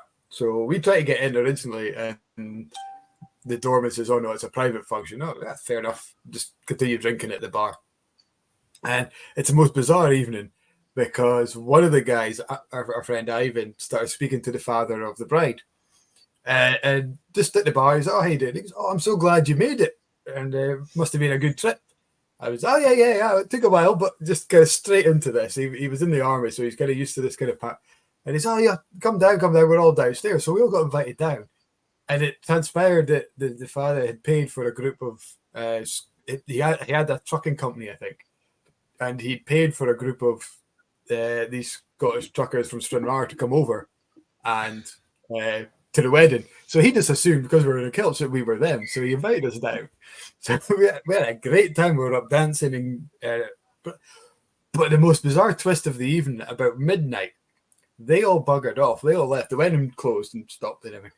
And then they started resetting. So I don't know why, but I started helping them clear up. I was picking up tables and chairs and everything, started tidying up for them. Because you've come from a hospitality background, you cannot see a full table. Yeah, I think it was. Well done to you. There's cleaning up to be done. Glasses up the bar and whatnot. And I was like, what's on next? And this is all about, it's a bit of a party and a disco, and we always have a fancy dress. I was like, oh, great, I'll stick around for that. My friends had all buggered off. They'd all back upstairs with the father of the bride. So the fancy dress competitions kicked off, and there was some, as always, there's some really outlandish stuff and some pretty shit stuff. But basically what you had to do is join a queue, and you walked around up on this stage, up like a three-step stage, tell people who you were, and everyone cheered, and the louder the cheer, so I joined in the queue, my kilt and all that, and went, what have you come as? I goes, I'm just a pissed Scotsman. And it was I came second, but I swear it was the biggest cheer of the night. And they gave me second prize. So I was just like, this is great. Absolutely. I did Chicago once where I took my kilt. I was invited to a wedding in Chicago, and I thought, this is great. Right, I'm going to take my kilt. I'll turn up and they're going to love it. And I didn't realize the groom was a paramedic. It was a girl I'd known from college. She was getting married. So a pile of us waded in from Scotland. We all flew over, got the kilts out, turned up at the wedding, and the groom was paramedic. And the paramedics in America are run by the fire service, and the fire service in Chicago's got a pipe band. So we turned up thinking we were going to be different, and there was 100 bloody bagpipers standing outside. And it's like, oh, God. They've got a wedding equivalent of turn up of the, it's like when the woman turned up in the same dress, like, oh God, that didn't go down well. No, nobody's noticed that there's actually Scottish people here. So. Because those guys were better pipers than any of us. So fantastic. Nothing nicer than a kilt, though. Nothing nicer than a kilt. I love the fact that you literally won a prize for just being yourself. And I've not been to Dublin for years. I'd love to go back. So they still do that thing where they put. Do they still do that thing where they tip soap powder in that fountain? Yeah. The I was going to say Trevi fountain, but it's not a Trevi fountain, is it? In the up the. I was going to say if it's a Trevi fountain, your navigation is really seriously off. Yeah. It's on the Liffey, up McConnell Street. The floozy and the jacuzzi. That's what they call it. Yeah, that's what they call it. And I think not a week. Hoor in the sewer is another one they call it. Pumping a pile of soap powder, and you'll be walking up the street home from the pub, and there's like bubbles coming down the road at you. No way! I have never heard of this before. That's floozy in the jacuzzi and the hoor in the sewer is the other one they call it. Yeah, they're even better at naming statues than we are. So yeah. Big Paul's watching on on YouTube. Paul, you had Tim choking on his tea. I think that's going back to the David Stirk reminiscing. Big Paul says that your offering from Cameron Brigg was the favourite of the festival, which inspired me to go on to my next round, which is your. Do I have the bottle? I've got it here. Yeah, there's one. But the 14-year-old Cameron Bridge PX Sherry. This is the first time I've tasted it actually. It's got a real. It's kind of like cherries and strawberries and really kind of red fresh berries for me. But the strawberry cheesecake. So there's the syrupy side of it, like a dew, like a strawberry or raspberry dew, that kind of. Yeah, 14 years full maturation, I believe, in a first full PX cask. And again, when we did that first release of Voodoo, there was a grain whiskey, and there was a Cameron in that range, and it was the slowest to sell until Whiskey Magazine got a review of it, and a blind panel gave it a great result, and then it started to sell. And then we did the next batch, and we put a North British in there, and that's the one that Whiskey Mag said was the best grain whiskey of last year. And so every time we do a little package of new releases, we put a grain in there. But it's now usually so it's what 4 or 5 different sets of releases we've done in the last 2 years, and every time the grain whiskey is the one that sells out fastest. Right. This one is gone. I did a thing with Artisan Restaurant in Wishaw last night, and we had the Cameron Bridge on there, and there was people on their phones trying to order it, and it was sold out in the various shops. I was trying to remember shops that had ordered it. Mentioned your name. I think it's in the David Stark in a couple of shops in London, and it's shown as kind of sold out on a lot of the shows. It was the second one to sell out for us after the 16-year-old Greengrass unnamed distillery. Yeah, and grain whiskey is a lot of fun to play with. It's not expensive for a bottler. It's not expensive to buy, which means for a customer, it's not expensive to buy. Just the nature of grain whiskey, there's not a lot of distillery character. So if you use a really powerful cask, if you want to put cask flavors in there, you use like a first fill wine cask or a PX cask, you can get flavors and stuff in there really, really quickly. I think you see the cask more with a grain whiskey than you do with a single malt, because certain single malt distilleries will always have their specific distillery character, which everybody's looking for. But grain whiskey was never designed. It was for blending. So it's great that we've more and more of us are starting to do fun experiments with grain whiskey, and there's some stunning ones out there. Some stunning grain whiskies hitting the market. And what I've noticed, you just kind of have confirmed that what I've noticed about grain whiskey coming out is it tends to be full maturation, and it tends to be slightly older. This is 14 which is quite young for a grain in my experience. But first fill sherry, you still want that grain to come through. Maybe not Cameron Briggs specific, but you still want that grain essence, don't you? I mean, I'm by no means an expert on grain, but one of the things you notice, when malt whiskey at a certain age became so expensive that it's almost unaffordable, you can get 30-year-old, 40-year-old grain whiskey, and it's still at the kind of price that you would take the lid off it and have a dram. And with that, they're usually in the bourbon casks that they were filled at years ago at North British or even Port Dundas or something like that. And you get the bourbon cask or whatever cask they used. And bear in mind, these were probably not put in really good cask at the start, because these were whiskies made in an industrial environment. So probably should have been sold to blenders, didn't. But 30 years of having the flavors soften and subside and mellow means you get some great experiences from very old grain. But for the younger grain, it's still very vibrant. If you use a really powerful cask, you can see the color on these drams goes crazy, and this one is a full term maturation, but we've had some great results by just doing a 2-year cask finish with a red wine or always a first fill red wine or a PX cask. I've never tried grain whiskey in a wine cask before. Is that something that works well with it? Well, there's so many different wine casks. It's probably a hit and miss thing, but it's possible to experiment. I mean, we do a lot of wine cask work. We've not done them on the Whiskey Heroes, but the previous range, the Cask Noir, we've used, wines from Bordeaux, wines from, Sauternes, all this kind of stuff. And you get different experiences. But grain whiskey, I think, takes because you don't have to move a distillery characteristic out the way. Because grain whiskey, I mean, if you left it in the still long enough at a grain distillery that went out the top of the still, it's neutral spirit, so there is supposed to be no flavour. But that's where the wine casks come in. First fill wine casks, maybe a couple of year finish, and they work really well.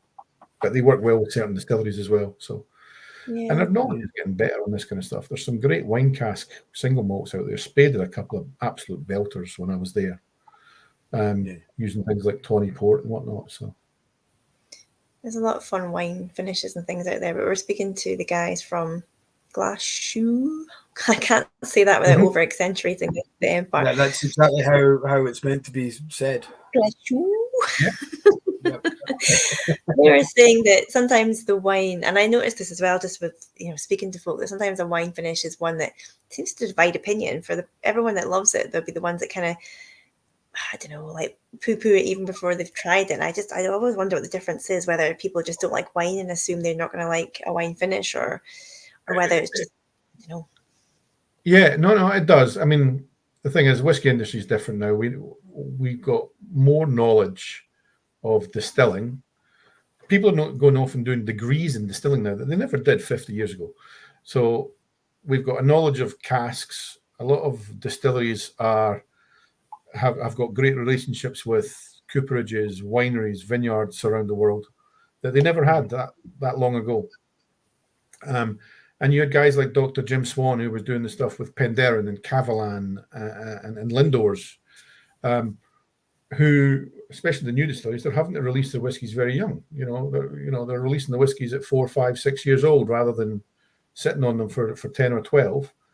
And that knowledge, I think, is a way of giving the whiskies different flavors and experiences without having to wait so long. And I think it works quite well with certain distilleries. Maybe not with all of them, but and it's not meant to replace sherry and bourbon. But again, we're even using different fortified wines now. There's loads of Madeira whiskies out there now, and there's loads of port casks. Again, something that's probably appeared in the last 20 years or something. And maybe the fortification of the wine is having something, because there's a lot of great port cask whiskies out there as well. Mike is a big fan of a port cask. I do love port, and the Tenny Spey was, especially the cask strength, was just. I see they've got out or just a way to launch. Better be careful of. I think they have to. It's arriving tomorrow, and I've been told I can sell it as soon as it arrives. So I'm about to say that the Trilogia, I think they're calling it. And it's a marriage of the Fumare, Trutinia, and the Tenny. So quite excited about that. I think because I love port and peat together. I think that's a phenomenal combination. So. Well, a lot of folk don't realise it, but Speyside Distillery was, the Jim Swan thing. He in the latter days of his life, he became really well known for helping new distilleries set up. Mm-hmm. And he did work. He worked with Penderyn, with Cavallan, I think with McNean, with Lindors. But he also worked with Speyside. It was an older distillery, but had been taken over in 2012, new owners. And I think the port cask thing and the use of STR wine casks came from him. And again, the whole STR cask thing with the recharred wine barrels was something that was meant to give you another whiskey in your range that was a little bit different from a standard 12-year-old in a refill bourbon cask.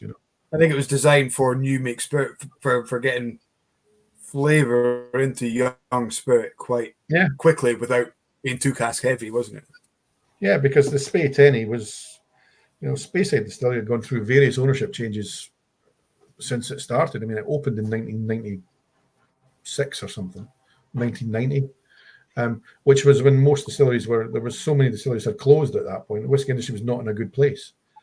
So they didn't have huge reserves of aged stock. So that Spey Tenny, when it arrived, was probably a 7 or 8 year old whiskey.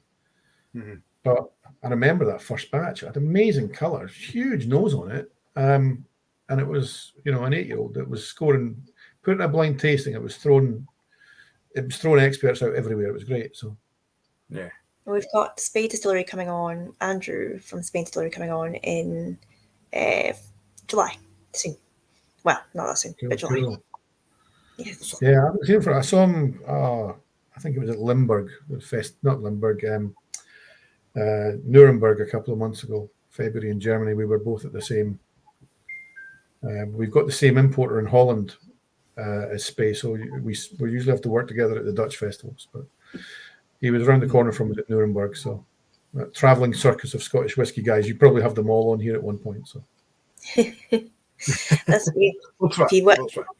keep putting fire them our way. Keep firing them away. If you, I'll take. It's We'll funny. take the It's funny ammo. when it's funny when you know, there's people that do this job.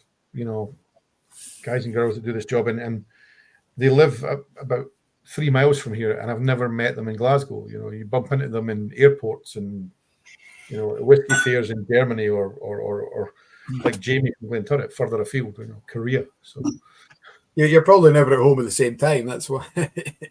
no, I did first time I ever went to Canada for Spey, 2017. There's a really famous whiskey shop in Calgary, and they had a thing on the wall of the people that were coming through to do tastings, and I think Alistair, who was at Ben Riach at that time, who's now at Turntable, was there 2 days before I got there, and then Scott Adamson from Tomatin was coming in 2 days after that, and I think Melanie from Springbank was coming in 2 days after that. And I'm like, God, we should have all spoke to each other before we left. We could have probably saved some money on transport here, you know. Got a bus. Yeah. Every name on the poster I recognized, and we were all just like a couple of days apart. It was like, God, and yet we hadn't bumped into each other in Scotland for months. So It's great. It's a small world, but at the same time, it's huge. I'm just going to jump on to the guys. We've had a few comments coming in. Hamish Malcolm, who's watching on Facebook, good evening. He's saying hello from sunny Inverness. How are you? Sandro is on. She's asking. So we're talking a lot about grain just recently. Grain. She's asking, is grain made of corn, rye, wheat? I guess the short answer is yes. It's made up of kind of a mash of everything. Ryan has kindly replied to her to answer to that one. Usually when it's distilled, it can be high degree, a lot of time in the column still. Yeah.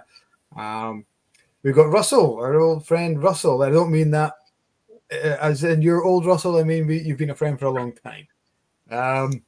Apologies if this has been asked before, Paul. I think we touched on it briefly. You just said about the price of casks, but this is maybe a more in-depth question. The challenge of indies getting your hands on spirit. You made a comment which I was going to bring up, but we changed quite quickly. How you guys got the chance to taste some casks? So that's a rarity for indies nowadays, isn't it? To get the chance to try before you buy. Well, I think you can request samples, whether you're buying from distilleries or brokers or or whoever's got casks for sale. I mean, we trade casks with other bottlers as well, and you know, if we've got the cask in our warehouse, then we can draw a little sample. You know, we'll share it around. But a lot of the time, yeah, if especially for the larger projects, if you're going to do a release, you know, 10,000 bottles, you can't check every cask. So you've got to, you know, the more samples we can get, the better. And if anybody's watching that's got casks to sell, please do send samples. We love that. But yeah, I mean, I think everybody casks, as far as I know, I'm not responsible for buying the casks for our business. We've got a great guide that does that for us. But they're not getting any. I don't think they're getting any cheaper. I don't think they're getting any more.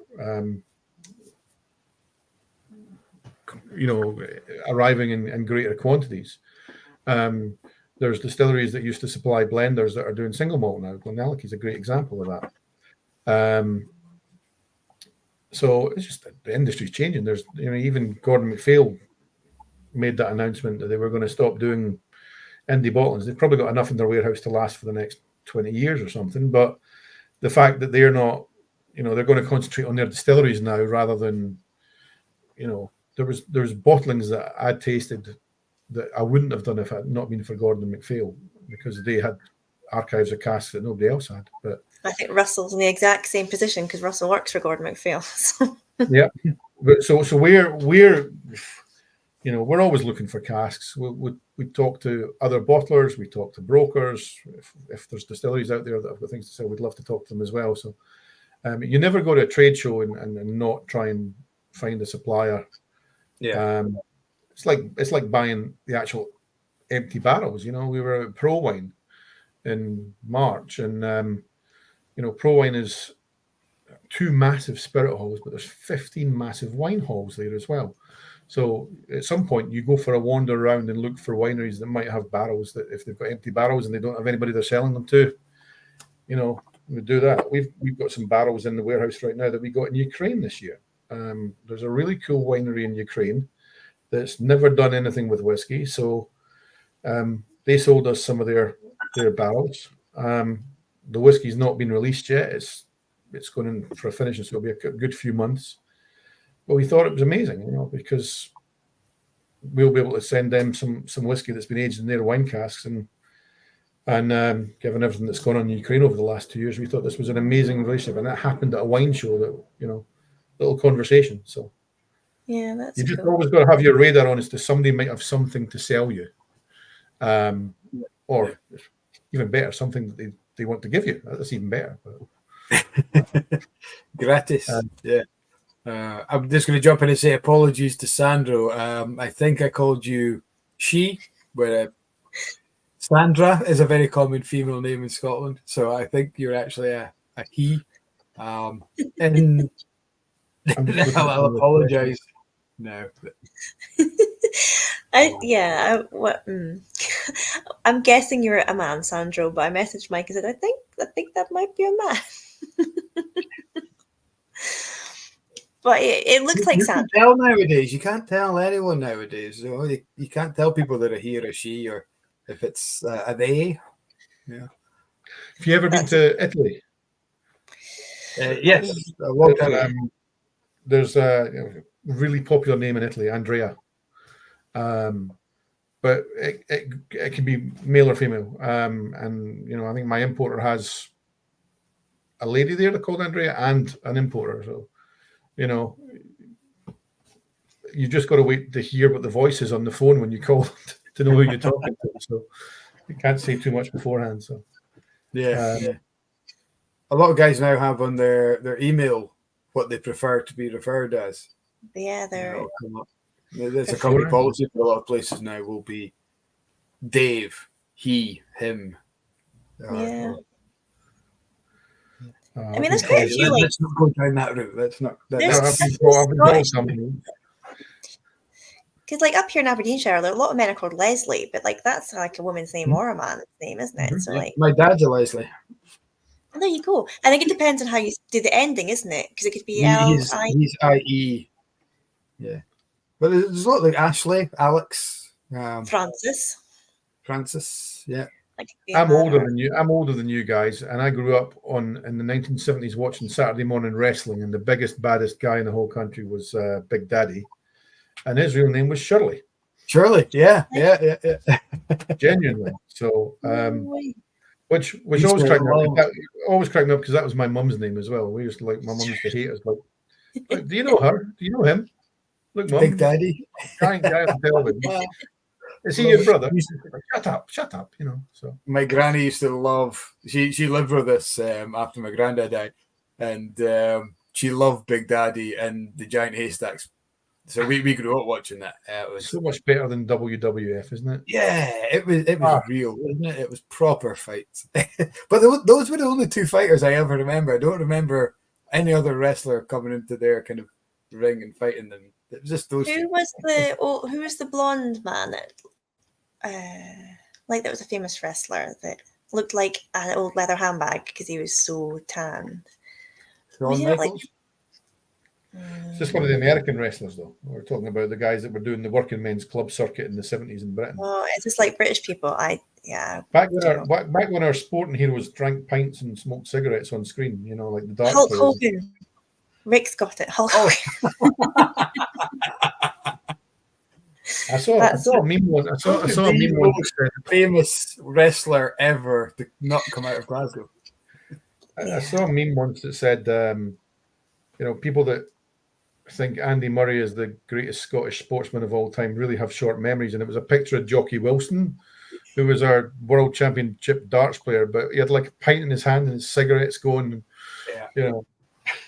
I love that. You see them. You're growing up in Council Telly, you watch it, and they're sitting with the fag, throwing their darts, and then picking up the pint halfway through. I just love that. You just can't get away with that now. Oh man, can you imagine if that was like at the Olympics and they had to stop for a pint? It'd be amazing. They're talking about darts being Olympic sports. I mean, can that be an Olympic sport? Darts? There's not a lot of movement involved. I mean, the problem, there's a few. Not a problem, I guess. So. Because the idea of the Olympics is it's amateur, isn't it? It's not professional. And when they started taking tennis in and all these Andy Murray and Federer started going Olympic, I felt that wasn't in the spirit of the Olympics. It should have been guys who aren't pros, who are maybe semi-pro or amateurs or out with the top 16 or however you want to class it. But it should be the opportunity for guys who aren't fully professional to get the opportunity to win something. Well, do you remember the boxing? Guys like Muhammad Ali started, they got first spotted at the Olympic Games. They were Olympic medalists before they went back home and became pro. And in those days, like the Cuban boxers were always amazing, but they never ever turned professional. So they never saw them after the Olympics. So because it wasn't in the communist thing to turn pro, you know. So it is. There's always a debate on whether like snooker or darts is a sport. I think they must be. I think nowadays the level, certainly darts, the level of fitness you need to have to consistently be at that level. Because guys like Jockey Wilson and Bristow and these guys, Phil Taylor kind of was the first one to really take that level up. The consistency you have to be fit. You have to go to the gym and work those arm muscles and the repetitive angle coming from somebody who tried very poorly to play darts. I've played for about 10 years, and I can still count the amount of 180s I've had in one hand. So that's the level I can count the number I've had in no hands. So there you go. But yeah, it is, and it'd be interesting to take. I mean, it's probably impossible to ever do. You take Jockey Wilson or somebody like that and put him up against somebody who's playing today. And it'd be interesting to see how they got on, or get the guys today as pissed as Jockey was when he was on the Ocker and see how well they do. That is a talent in itself, but I think we need to incorporate the whiskey as well. Maybe we can, take the world's strongest man competition and put it in the Olympics and have them rolling beer barrels down because it's in Paris this year.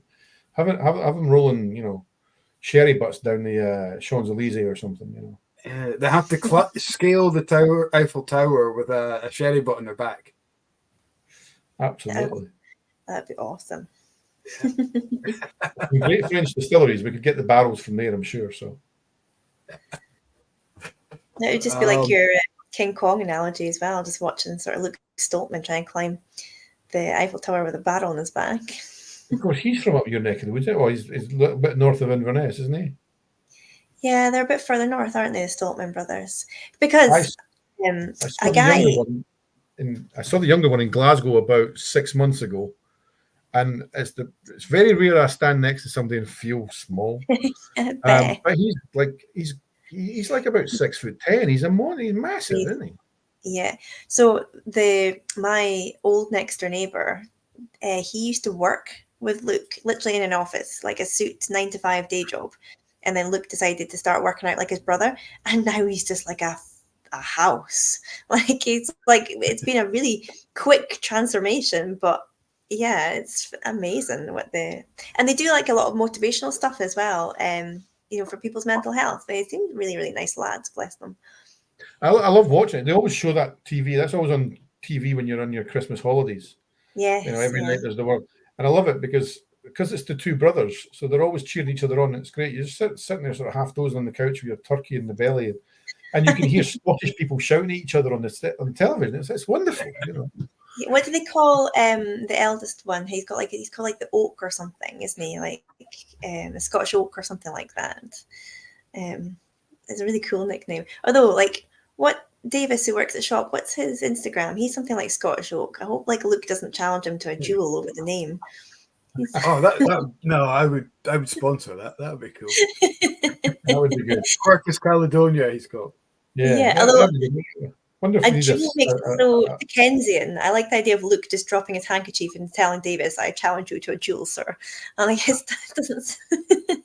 It doesn't sound very world's strongest man. That does it? Just strolling down the avenue with a cask under each arm, Yes. A cask No under one problem. arm and Davis under the other. And Davis under No, the other. no problem at all. We've got Callum watching on Facebook. We all know Callum Renton. I've seen He's Callum's asking- question there. Yeah.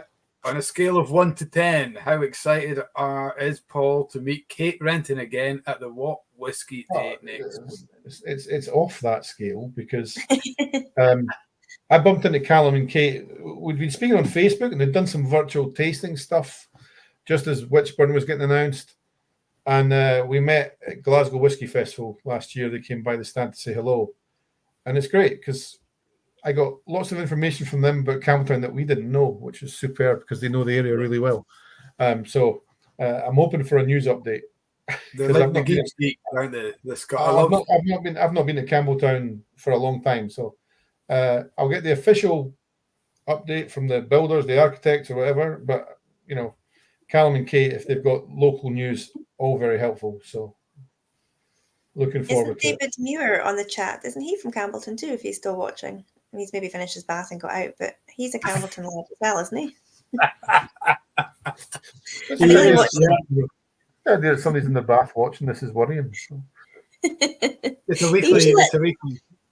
It's a weekly thing. He usually lets us know he's in the bath as well, but I don't know whether he just watches us until the water's gone cold and then just gets out and turns us off, or whether he stays all the way through. But I'm sure he's a Campbeltown. That's what happened when Corona happened and this virtual tasting world suddenly appeared, and people that didn't know Zoom calls were sitting there and didn't realize that the camera could go this way as well, and then folks sitting with no clothes on and Well, there was one recently of the poor woman that was live streamed from her shower to a funeral. That went viral recently, didn't it? A, I've got so many questions. Why would you watch a funeral live streamed? And B, why would you think it was a good idea to just watch it in the shower at the same time?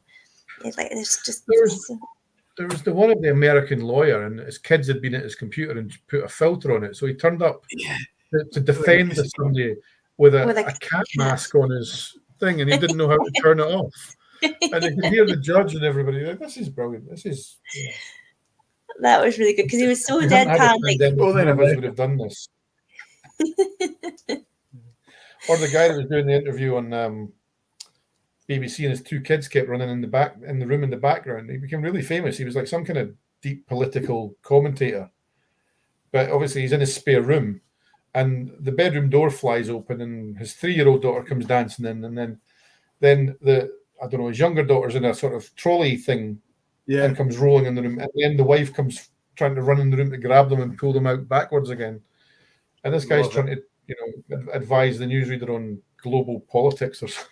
You're like, yes, this is our kind of television. So that's right, because that one caused a bit of a fuss because everyone assumed that she was the nanny, didn't they? Because she was a good bit younger than him, and it was turned out to be actually his wife. And it was like this kind of like commentary of like, why would you assume because she's young it must be the nanny?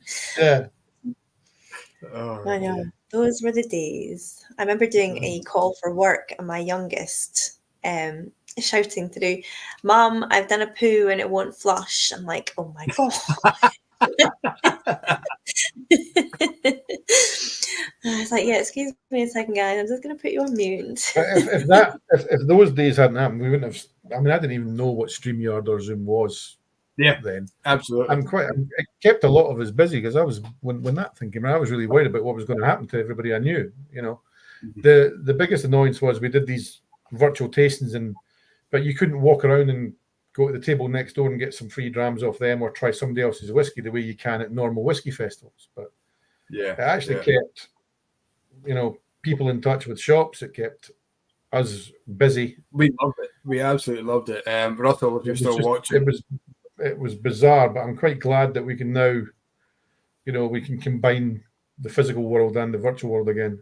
And we still don't know how to work all this technology. So the one thing I look forward to most is that clink of a glass. When we got back in person and being able to say cheers, clink the glass. That was a sign that you're in the room. But Russell and I used to do about 8 virtual tastings a week. And you're like, Tuesday night, Monday morning, anytime, because people weren't driving or they were in a different country and they were just joining. It's like, well, yeah, we're all. And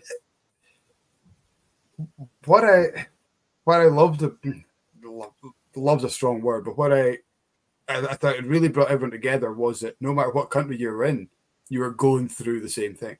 And I don't think that's ever happened before. I think we did. I remember. I think we did a virtual tasting with you, and there was somebody on it from Hawaii. Yeah. Which was just like, oh my God, you know. We did. I did the Spirit of Speyside festival when it went virtual, and there was guys on from Japan. So it would be like 7 a.m. or something there, and they've got up early to come and join tastings when they would normally have flown to Scotland.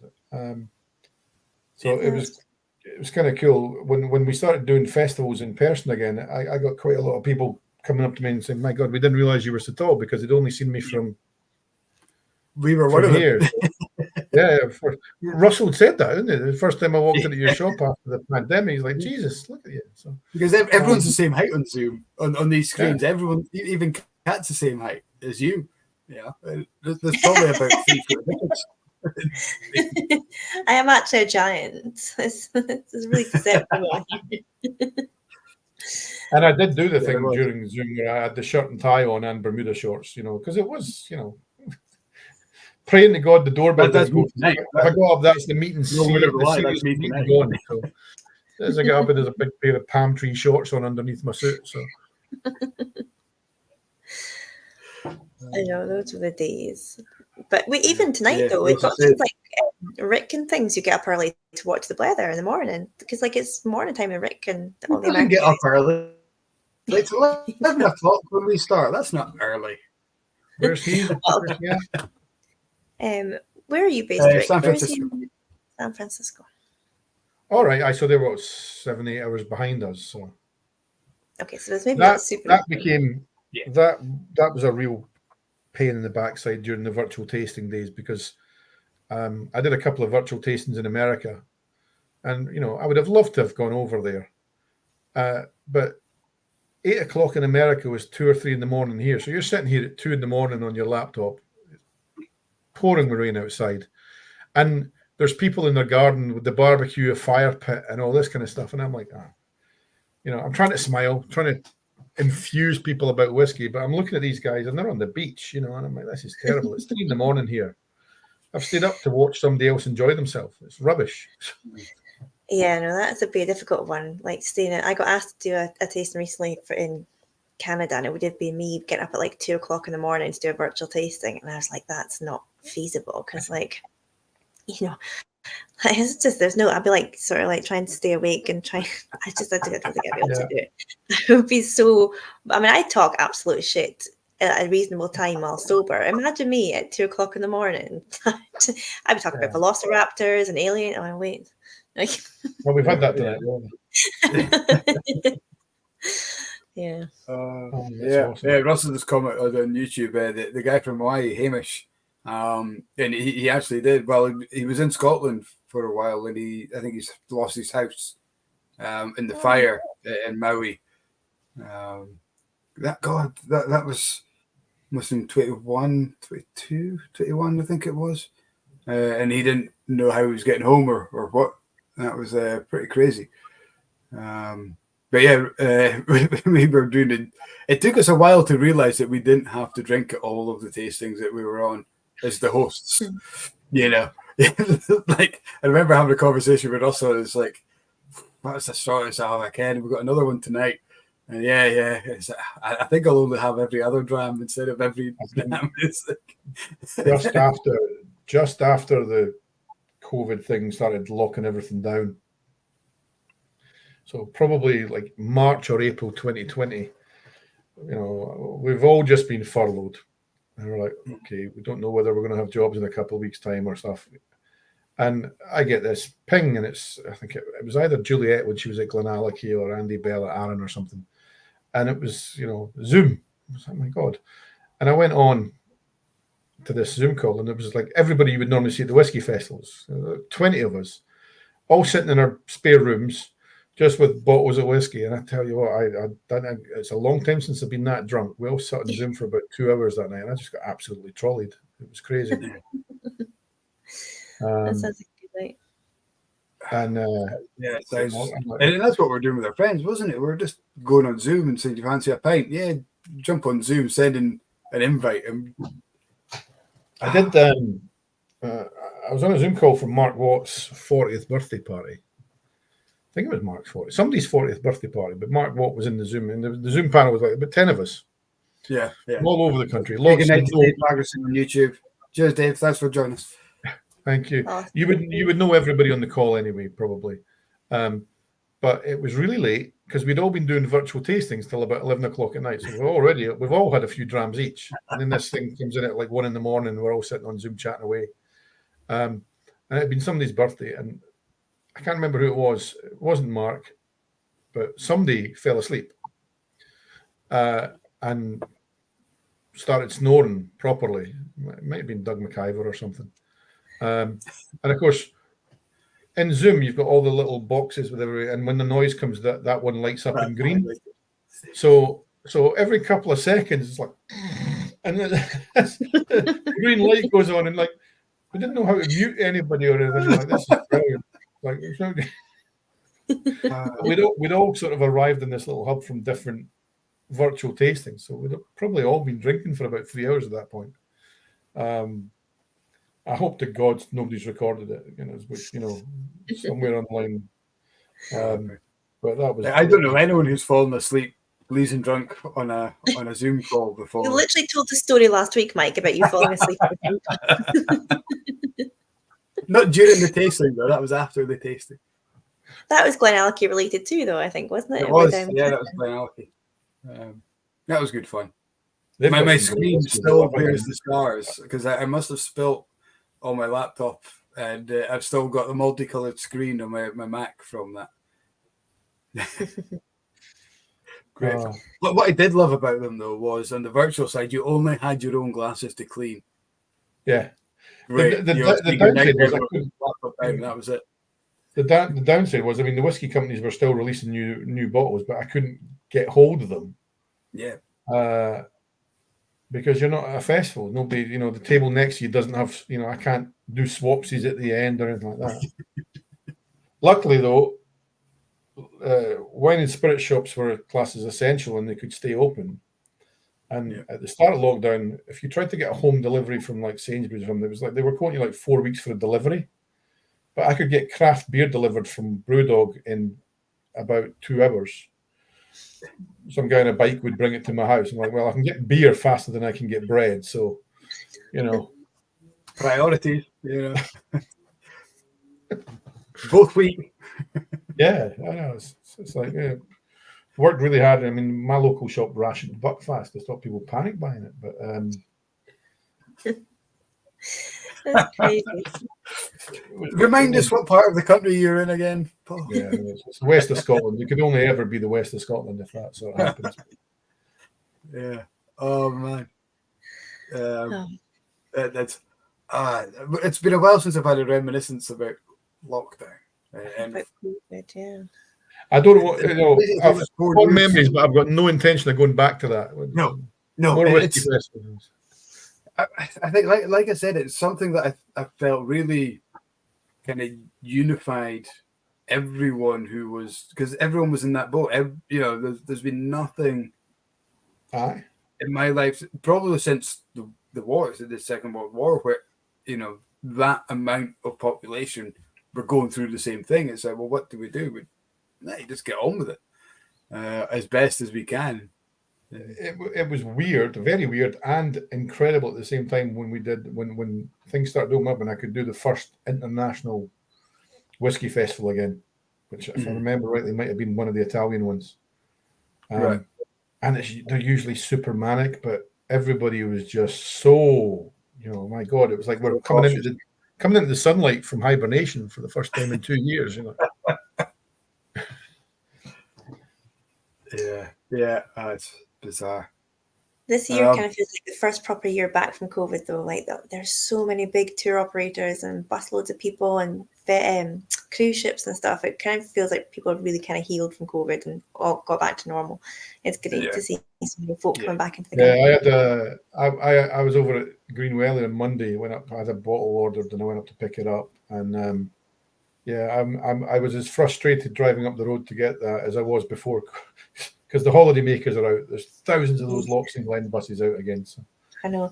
I used to live on the West Coast and see like wintertime, like, you know, you sail onto the mainland and you get up to Oban in about 20 minutes. See, in the summertime, it would take you feckin' like an hour and a half just to get into Oban because there's so many coaches and tourists. But it's nice to see as well, though.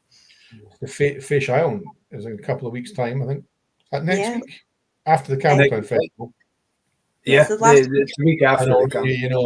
The ferries are totally full. You can't, if you want B&B, you've got to book it like a year in advance and stuff like that. Yeah. Learn to swim to get over as well, because the ferries, I think, are going to be a nightmare.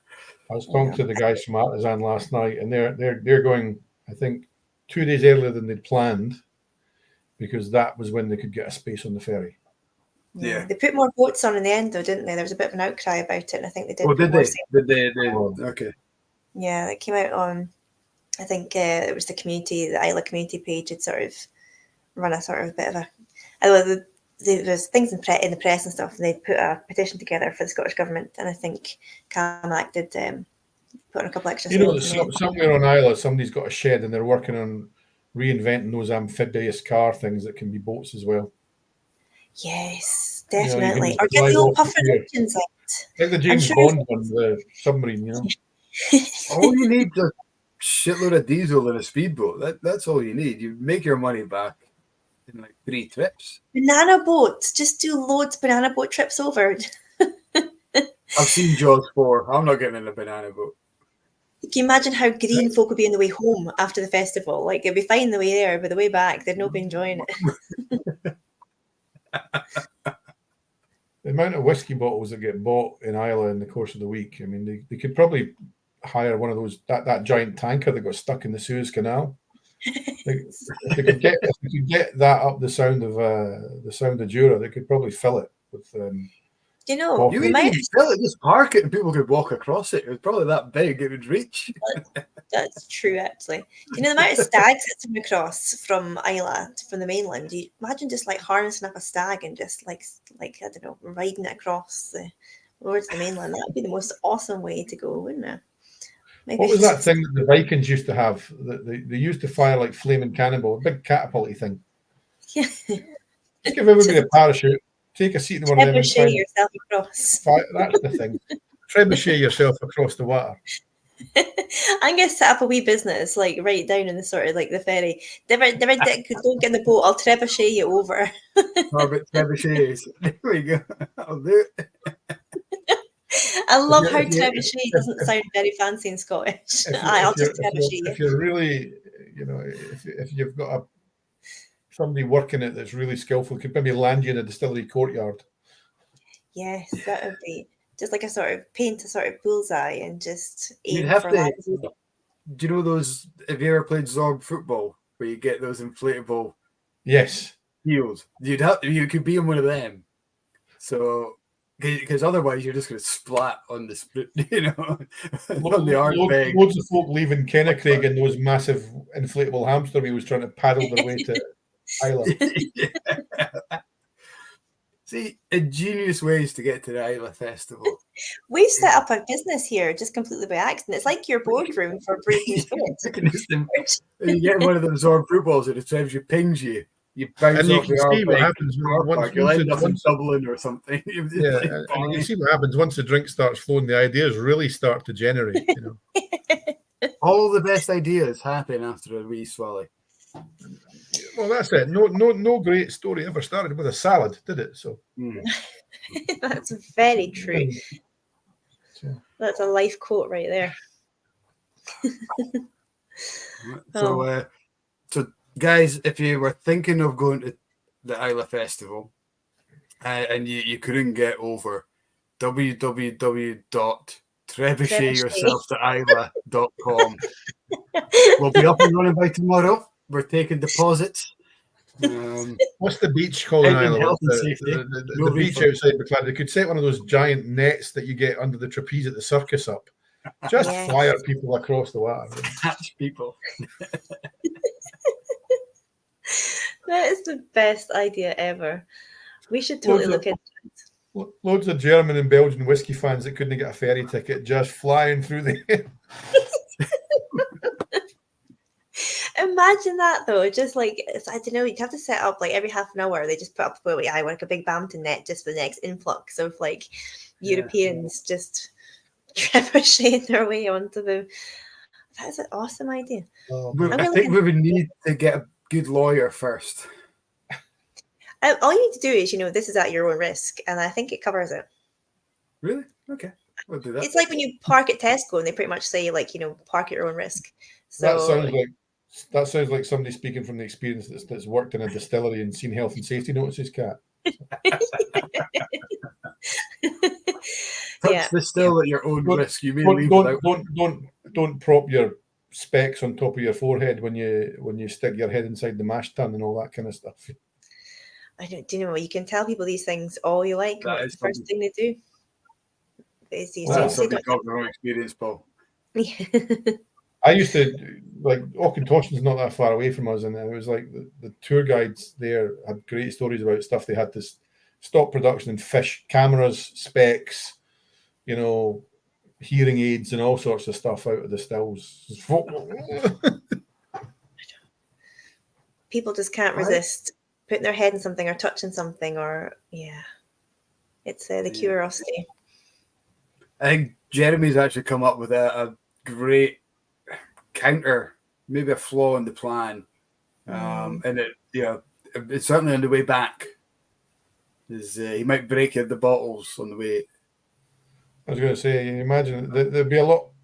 You'd have to adjust the tension on the reverse trebuchet because it'd be a lot heavier with a couple of kilograms of bottles in their bag. So we never said we'd get them back. We just said we'd get them there. So that's a good point, actually. Yeah, it's like once you're there, that's your problem, to be honest. But we'll certainly get you there. Well, trebuchet there, Zorb back, because you get, once you got on those big Zorb things, you can just take your bottle and roll back. You get those. We did it going to Korea to take our bottles for the expo. You get these little inflatable bags that a lot of the mail order companies use, and you sort of inflate them to stop them, and you can literally throw the bottles around. You could float your bottles back. There's a wee daisy chain of bottles, like almost like a desert island bottle. You just put your name and address on it, and you put the limited release of Committee Ardbeg in the sea. It'll find its way back to you. I'm waiting for. I wonder if it's actually been tried. Maybe the Isla guys can tell us, but I wonder if it's actually been tried. Somebody trying to get there by like something like hot air balloon or something. It has to have been done. There's got no shortage of wind over that side of Scotland. So no, you do. Yeah, there must be. We'll get the McLean sons to roll you over as well. We can always do that. Mind you, the wind in the Hebrides at some point, you might take off expecting to land on Ireland. You end up in Boston or something. So. Well, this is it. Sometimes, like, if you put your washing out in the West Coast, you'd like phone your neighbour and be like, "Have you seen my bed sheets?" Because like you'd go. Sounds like an offer, Kat. Well, I know. I remember my pal message. She's like, "Have you seen my trampoline? Have you seen my trampoline? I reckon it's been calzoneed by now." She just the trampoline and gone.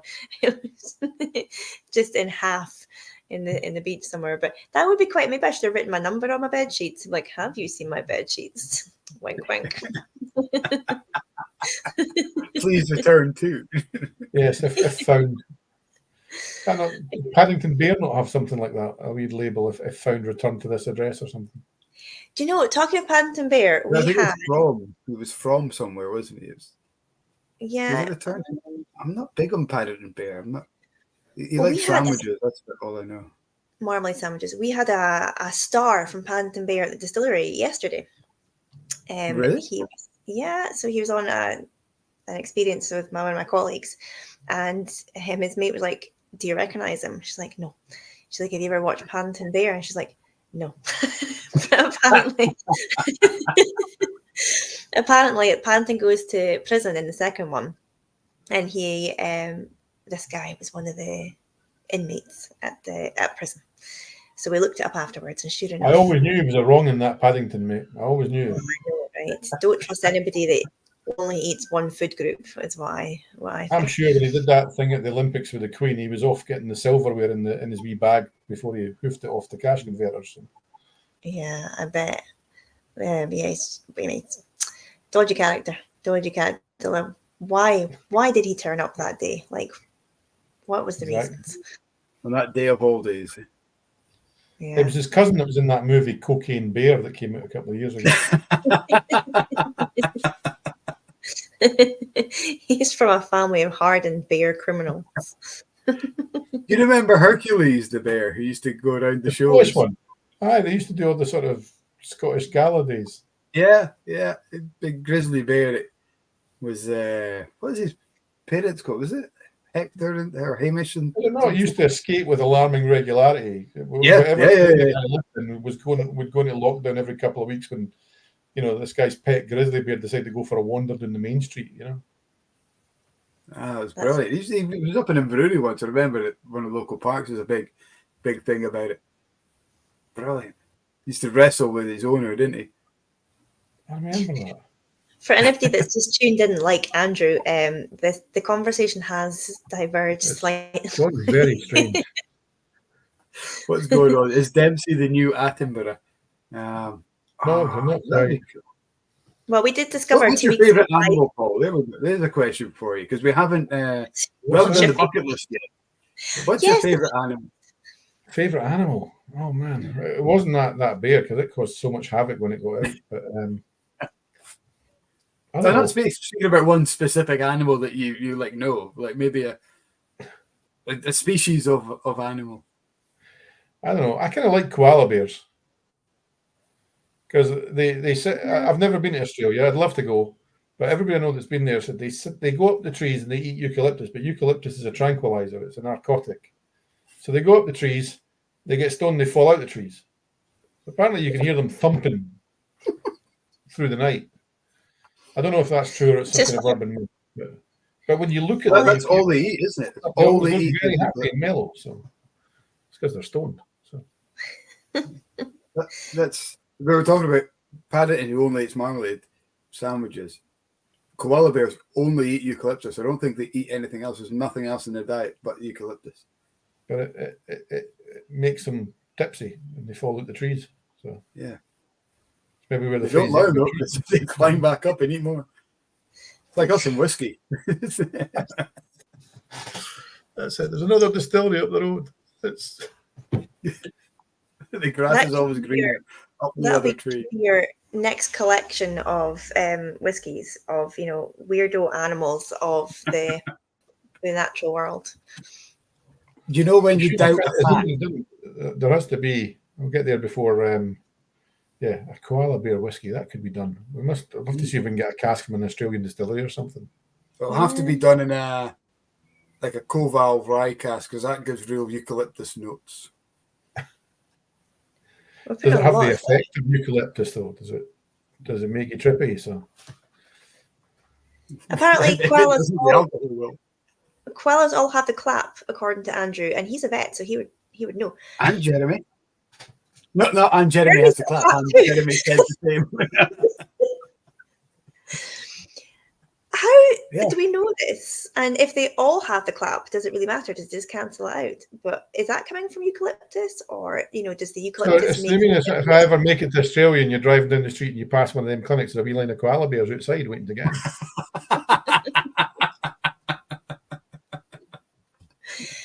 We are finding out more and more about koala bears tonight. I feel like it's been an educational. Than I ever thought I would before we joined. This is possibly the most surreal bloody thing I've done for ages. This is weird. Even that. I want to get a koala bear label. I feel like it's maybe already been done by Boutique when they launched an Australian series, but there's bound to be. Because we've done stuff. We've had badgers and stuff on the label. When we bottled Dalyoo, we put badger on it. When we bottle Ardmore, we'll hide an eagle on the label and stuff. Yes. Do you know why they have an eagle on the label? Well, Aram do as well, so they've got an eagle in their bottles. Presumably, there's an eagle that likes to pop in for a dram every now and again or something. I'd love it if that was the case, but no, they just Maybe if you reintroduced. fancy dress up as an eagle and walk in, you get a free dram at Ardmore. Oh my God, yes to that. If you turn up dressed as an eagle, like I'm there for it. Their wee hooky beaks are great for opening beer, you know. That's also very, very true. They would be really handy to have around, wouldn't they? But yeah. Yeah, well, anybody, you know, anything on a distillery, you've got to make it work. It's got to pay its way. So, as we now know, anything distillery related is bloody expensive. So, It is. How many distilleries have animals in their labels? Are they all bird related? I can't think of it. well, was it Diageo did the flora and fauna? So the fauna element of it, there's usually Blair Athol's got the otter, isn't it? Is it Blair Athol? Clynelish have got the wildcat thing. Yeah. Yeah. Is it just a cat or is it a wildcat? the distillery cat. So, Well, that's taken. I'll take them to court over that. That's already done.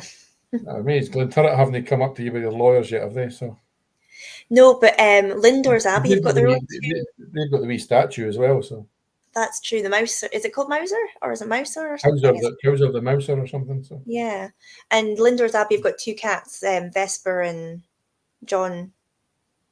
What's the John? That's a great name for a cat, John. Who would you rather? Vesper and John. Getting pissed off. That's like the run out of ideas. Here's fluffy Piddles, John. That would be the best name for a cat. No, what is the name of the like the story about the monk that made the first spirit? Oh, John Core or Father John Core or something. Yes. I think I have the cat's full name. I don't, but they maybe shorten it to John. But they've got like their own Facebook page called the Distillery Cat or something like that. I do love when people give animals normal names though, like when you just call a dog Brian or something like that. It sounds so good. I love it. What was do you remember? There was a video years ago. The guy on one of the parks in London, and his dog took off after the deer. Yeah, Winston. No, Fenton. Like a minute of him yelling the dog Fenton. Fenton. Yeah, Fenton. It's just a whole park of deer comes Oh, after for it. fuck's sake, Fenton. It could almost have been a Little Brown Dog promo video, you know. Oh, I know. Yeah, Andrew's got Fenton.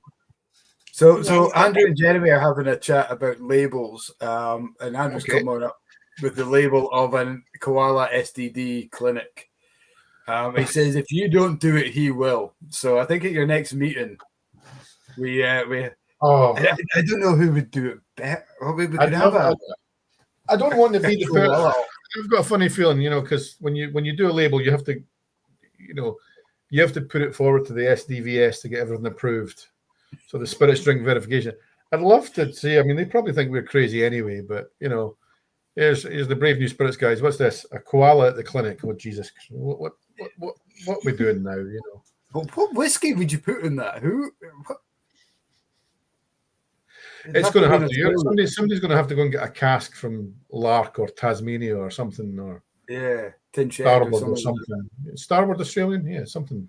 Yeah, somebody's going to have to go and get some Aussie whiskey, and then bank on the fact that they're never going to get one again after that label. Oh dear. Sorry, I'm just sorting out arrangements with my son's travel. All right. Did you say it was 17 earlier on? Nearly 17, yeah. Oh, nearly. I was going to say, why have you not gotten taught to drive and then you can drive you around? My mum and dad paid for my driving license when I was 17. I thought it was a brilliant bonus until about 2 days after I passed my test when I realised I had to drive drunken parents home from a wedding. And I realised the motive behind it. So yeah, it'd be good when you start driving. I've got the full circle on the story behind the koala. Russell's has given me an absolute whopper of an idea. Because back in the day, the Telegraph poll was all our weird chat with Ian McAllister in Campbeltown about the numbers of Telegraph polls. And I think is the oldest Telegraph poll in Scotland in Campbelltown. My memory's a little bit hazy. That's the kind of trivia that I can imagine. But can you imagine your inaugural release is a koala up a Telegraph pole in Campbeltown? getting I know. burned at a stake like a witch. Or maybe that's too far. But I don't know when we're not planning the inaugural release for a long time. We want to try and keep it going as long as we can. yeah, But who knows? Economies of scale and all that. But we're hoping that the fact that we've got the other side of the business means that, like guys like Daft Mill who have their farm or Ardnahoe, they don't have to release the whiskey as soon as it's legally whiskey. But then we this is where the fun comes. We get to try it as it ages. So. Yeah, that's cool. But I gotta figure out how I can get a koala. I mean, they've got wallabies in Loch Lomond. There's an island. There's an island in Loch Lomond that's a wallaby. Yeah. So I don't know. Maybe Trebuchet. maybe they hopped. I don't know. Somebody they leave. It's tourists. They leave everything behind. I mean, Christ, some of the stuff you find. I'm sure housekeepers in hotels find amazing things left behind. Somebody left a couple of wallabies. You know, I used to be a housekeeper, but I've never found a wallaby. I found a few things, but I've never found a wallaby. Genuinely, there's an island on Loch Lomond that's got wallabies on it, and I'm like, maybe there's another island with koalas somewhere. There's a marsupial thing going on. So. Is it not a country that's bizarre? Is it in America? Probably, I think it is that one of the most common things to find in your toilet is alligators, baby alligators. Because people keep alligators as pets, and then when they have young, they flush them down the toilet, but they survive in the sewers and then they climb back up. There's loads of videos online of like golfers in Florida, and the gators are coming up onto the course and stuff. Not the usual hazard that you would find in Scotland, but you walk over the brow of the hill to see where your ball's gone, and there's a bloody alligator in the middle of the fairway and stuff. Apparently, that's quite common. But you know what's a golf ball in his mouth, or a golfer in his mouth. An alligator with a sore head because you've just whacked it with a golf ball, want to know where it came from, just waiting for you. Who did that? Do you know what the biggest carnivore in the UK is? It's a seal. No, it's a seal. It doesn't sound so scary when you know that the worst thing that could bite you or eat you potentially is a seal. I mean, I think I could take one. But I don't know. Everybody thinks badgers are cute, but I've seen, they're vicious little sods. Well, they are. They're like right now, they're like little thugs. They things, they look dead cute, but I wouldn't tangle with one. They've got I wouldn't cuddle one. Mad claws, They do. I just need to jump back to Andrew's. I'm pretty sure Andrew's misquoted me here on Facebook. He said that I said it was one of the most common things in America is to find an alligator in your toilet. That's not what I said. I said I think one of the most common things to find in your toilet, and I think it's America as a country that this is. So I'm just going to go back and that's Andrew. Fuck off! Stop being a dick. Basically, is what I'm saying. I don't know. I mean, after a 2-week holiday in the States, any alligator that braves my toilets, deserves it. Jesus, let them have it. He's welcome. That's a brave alligator. So you only get alligators in certain bits of America, though, right? Like the swampy bits. Swamp bits, where Florida and is it the Everglades and places like that, isn't it? Louisiana and places like that. Yeah. The places where they have guns and shoot stuff. Well, that's why, I guess. If you're going to sit down and, you've got an alligator appears underneath you, then, you're going to want a gun nearby, I guess. It's I mean, it's taken a turn. I think we can all agree that we're probably not animal experts, to be honest. I think we've all discovered that. If anybody that works in Edinburgh Zoo is watching this, they're really glad I never applied for a job there. So I did. They're really glad they didn't give me one, I think. Well, we've definitely come up with some excellent ideas for your next whiskey release as well. I think we should definitely. Oh, man, there's been some really cool comments tonight, and it's. I can't wait until your next board meeting. You're like, well, I've got this idea. I feel sorry if she's still watching, but Justina, when we were in the office today, she's like, "So what goes on in these chats?" I'm like, "It's totally freeform. It can go anywhere." It certainly did. It can. We need to get Justina on because she was going to pop on one night when we had David on, but she just with commitments with children and things, she didn't manage. But it'd be awesome to get her on, or get you both back together. It would be really, really cool. No, cool. That would be cool. Yeah. Yeah, because she was up your way. She took a week's holiday and went around all the distilleries. Yeah, so I took her round Glengarry and then I took her around Ardmore. And then I went up to have dinner with them. They were staying at, where were they staying? Flores. So I went out for dinner with them at the lovely house that they'd hired. So it was really nice to catch up there and see her properly, because usually it's a flying visit. So it was nice to get to spend a bit of time with her. So yeah, it was really good fun. She's a natural born explorer, so I mean, yeah, she is. And David always puts together a great week for his guests. They go to some really cool places. It looked great. So, I've never met David, but the two, I was watching the photographs going up online. It looks amazing. So yeah.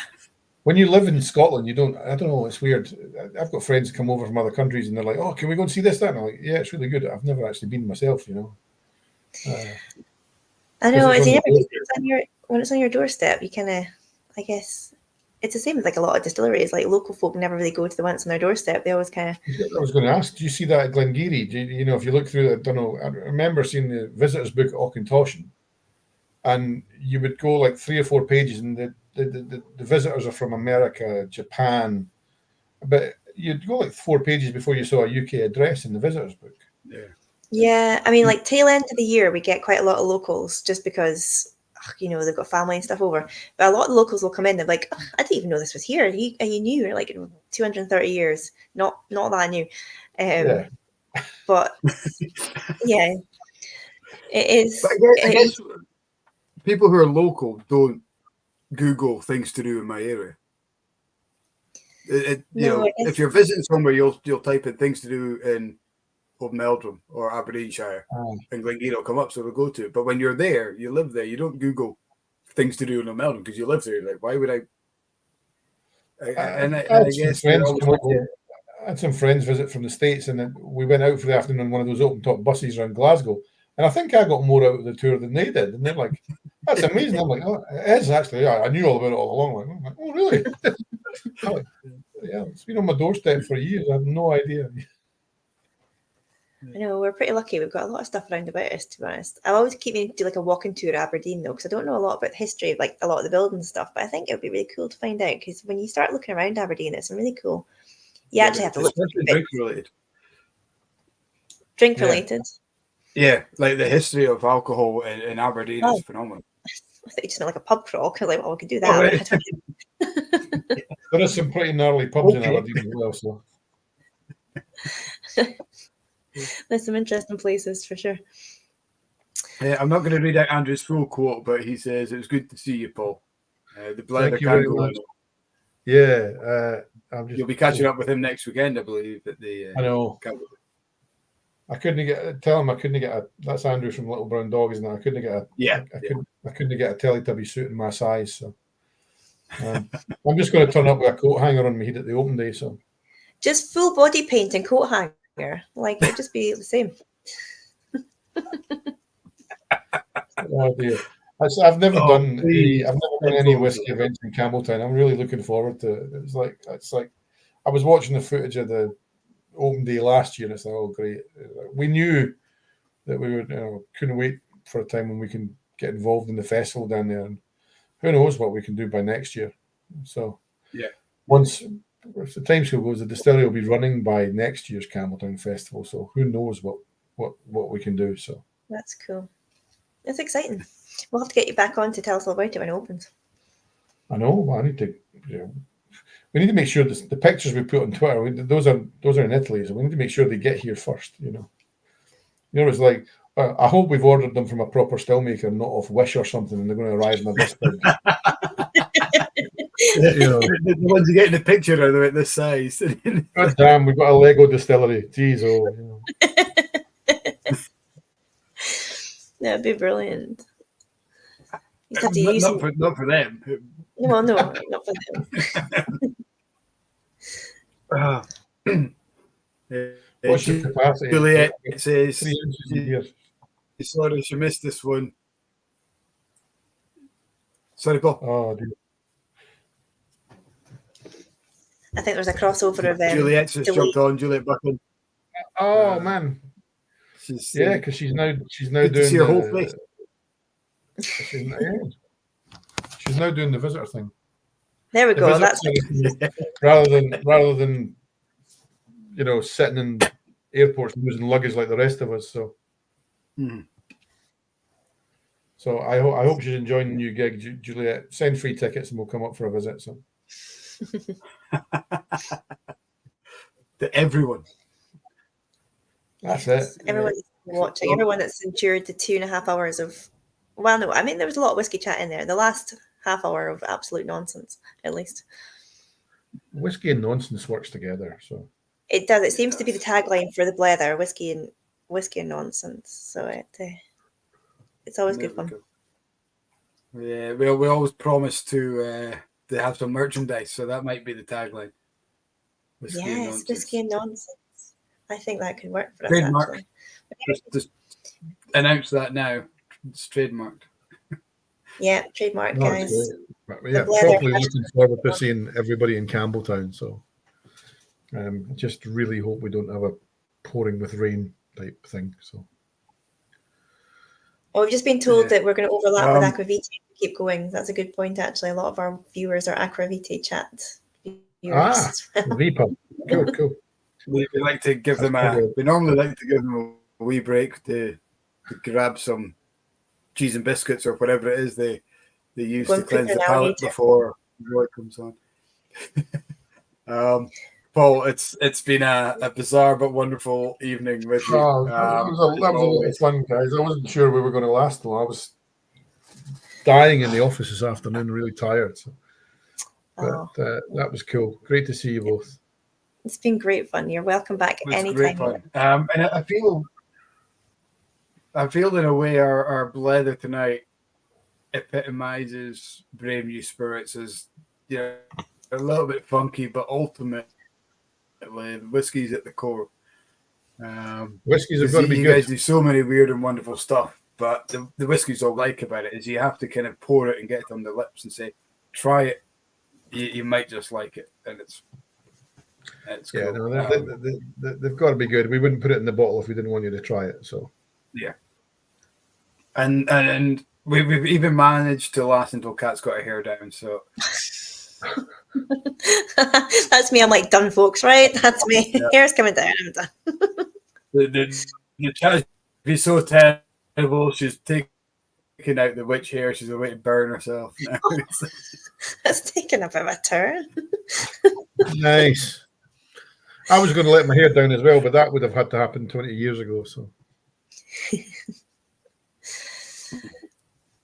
I always tuck mine in under the hat. That hat is hiding feet-long, luscious locks underneath there. Oh, look at that. Luckily, the timer's there, so I don't know if you guys can see the timer actually on the live at home. But I don't know. Yeah, no, I don't think you can actually. That's awesome. So yeah. Before we disappear, who's our guest next week? So I forgot to take my diary out of the car again. Do you know who's on next week? To be okay. Or is that to be confirmed? Well, no, it's definitely somebody, but I just can't remember who I have. Oh, you haven't put. I think I know back. Oh, pants. Okay, we will let you know. I'm hoping I've got somebody for next week. I'm sure I do. The suspense is killing me now. This is great. I know because I definitely have somebody because I ended up double booking Paul by accident. I think I moved you a couple of times, Paul, didn't I? I was like, oh shit, I'm such a waffle. I've double booked you, and then I moved you again, and I think I put it back again. Yeah, I was double booked against a koala up a telegraph pole in Campbeltown. That's who it is. I can't believe I forgot. That's who it is. But I definitely have something for tomorrow. So not tomorrow, for next week. So join in tomorrow night, guys. For next week, I'm going to be more organized. Are you sure you're on tea tonight? I don't know. You know, it's been a long week. Starting a new job, a new full-time job. My brain this month is not functioning, but I'm going to get into a routine. I'm going to be sorted for everybody, and I'm going to remember stuff and act like a normal person from now on. I promise. Don't do that. Never do that. But yeah, we will see everybody next week with a an interesting guest. Superb. Guys, thank you very much. And thanks to everybody that came along with some of those suggestions. So I'll see some of you in Campbeltown next weekend. So I hope they do. Yeah. And if we don't see you on the VPub next, I'll see you next week. Yes. Thanks, guys. Cheers. Guys. Cheers, everybody. Bye.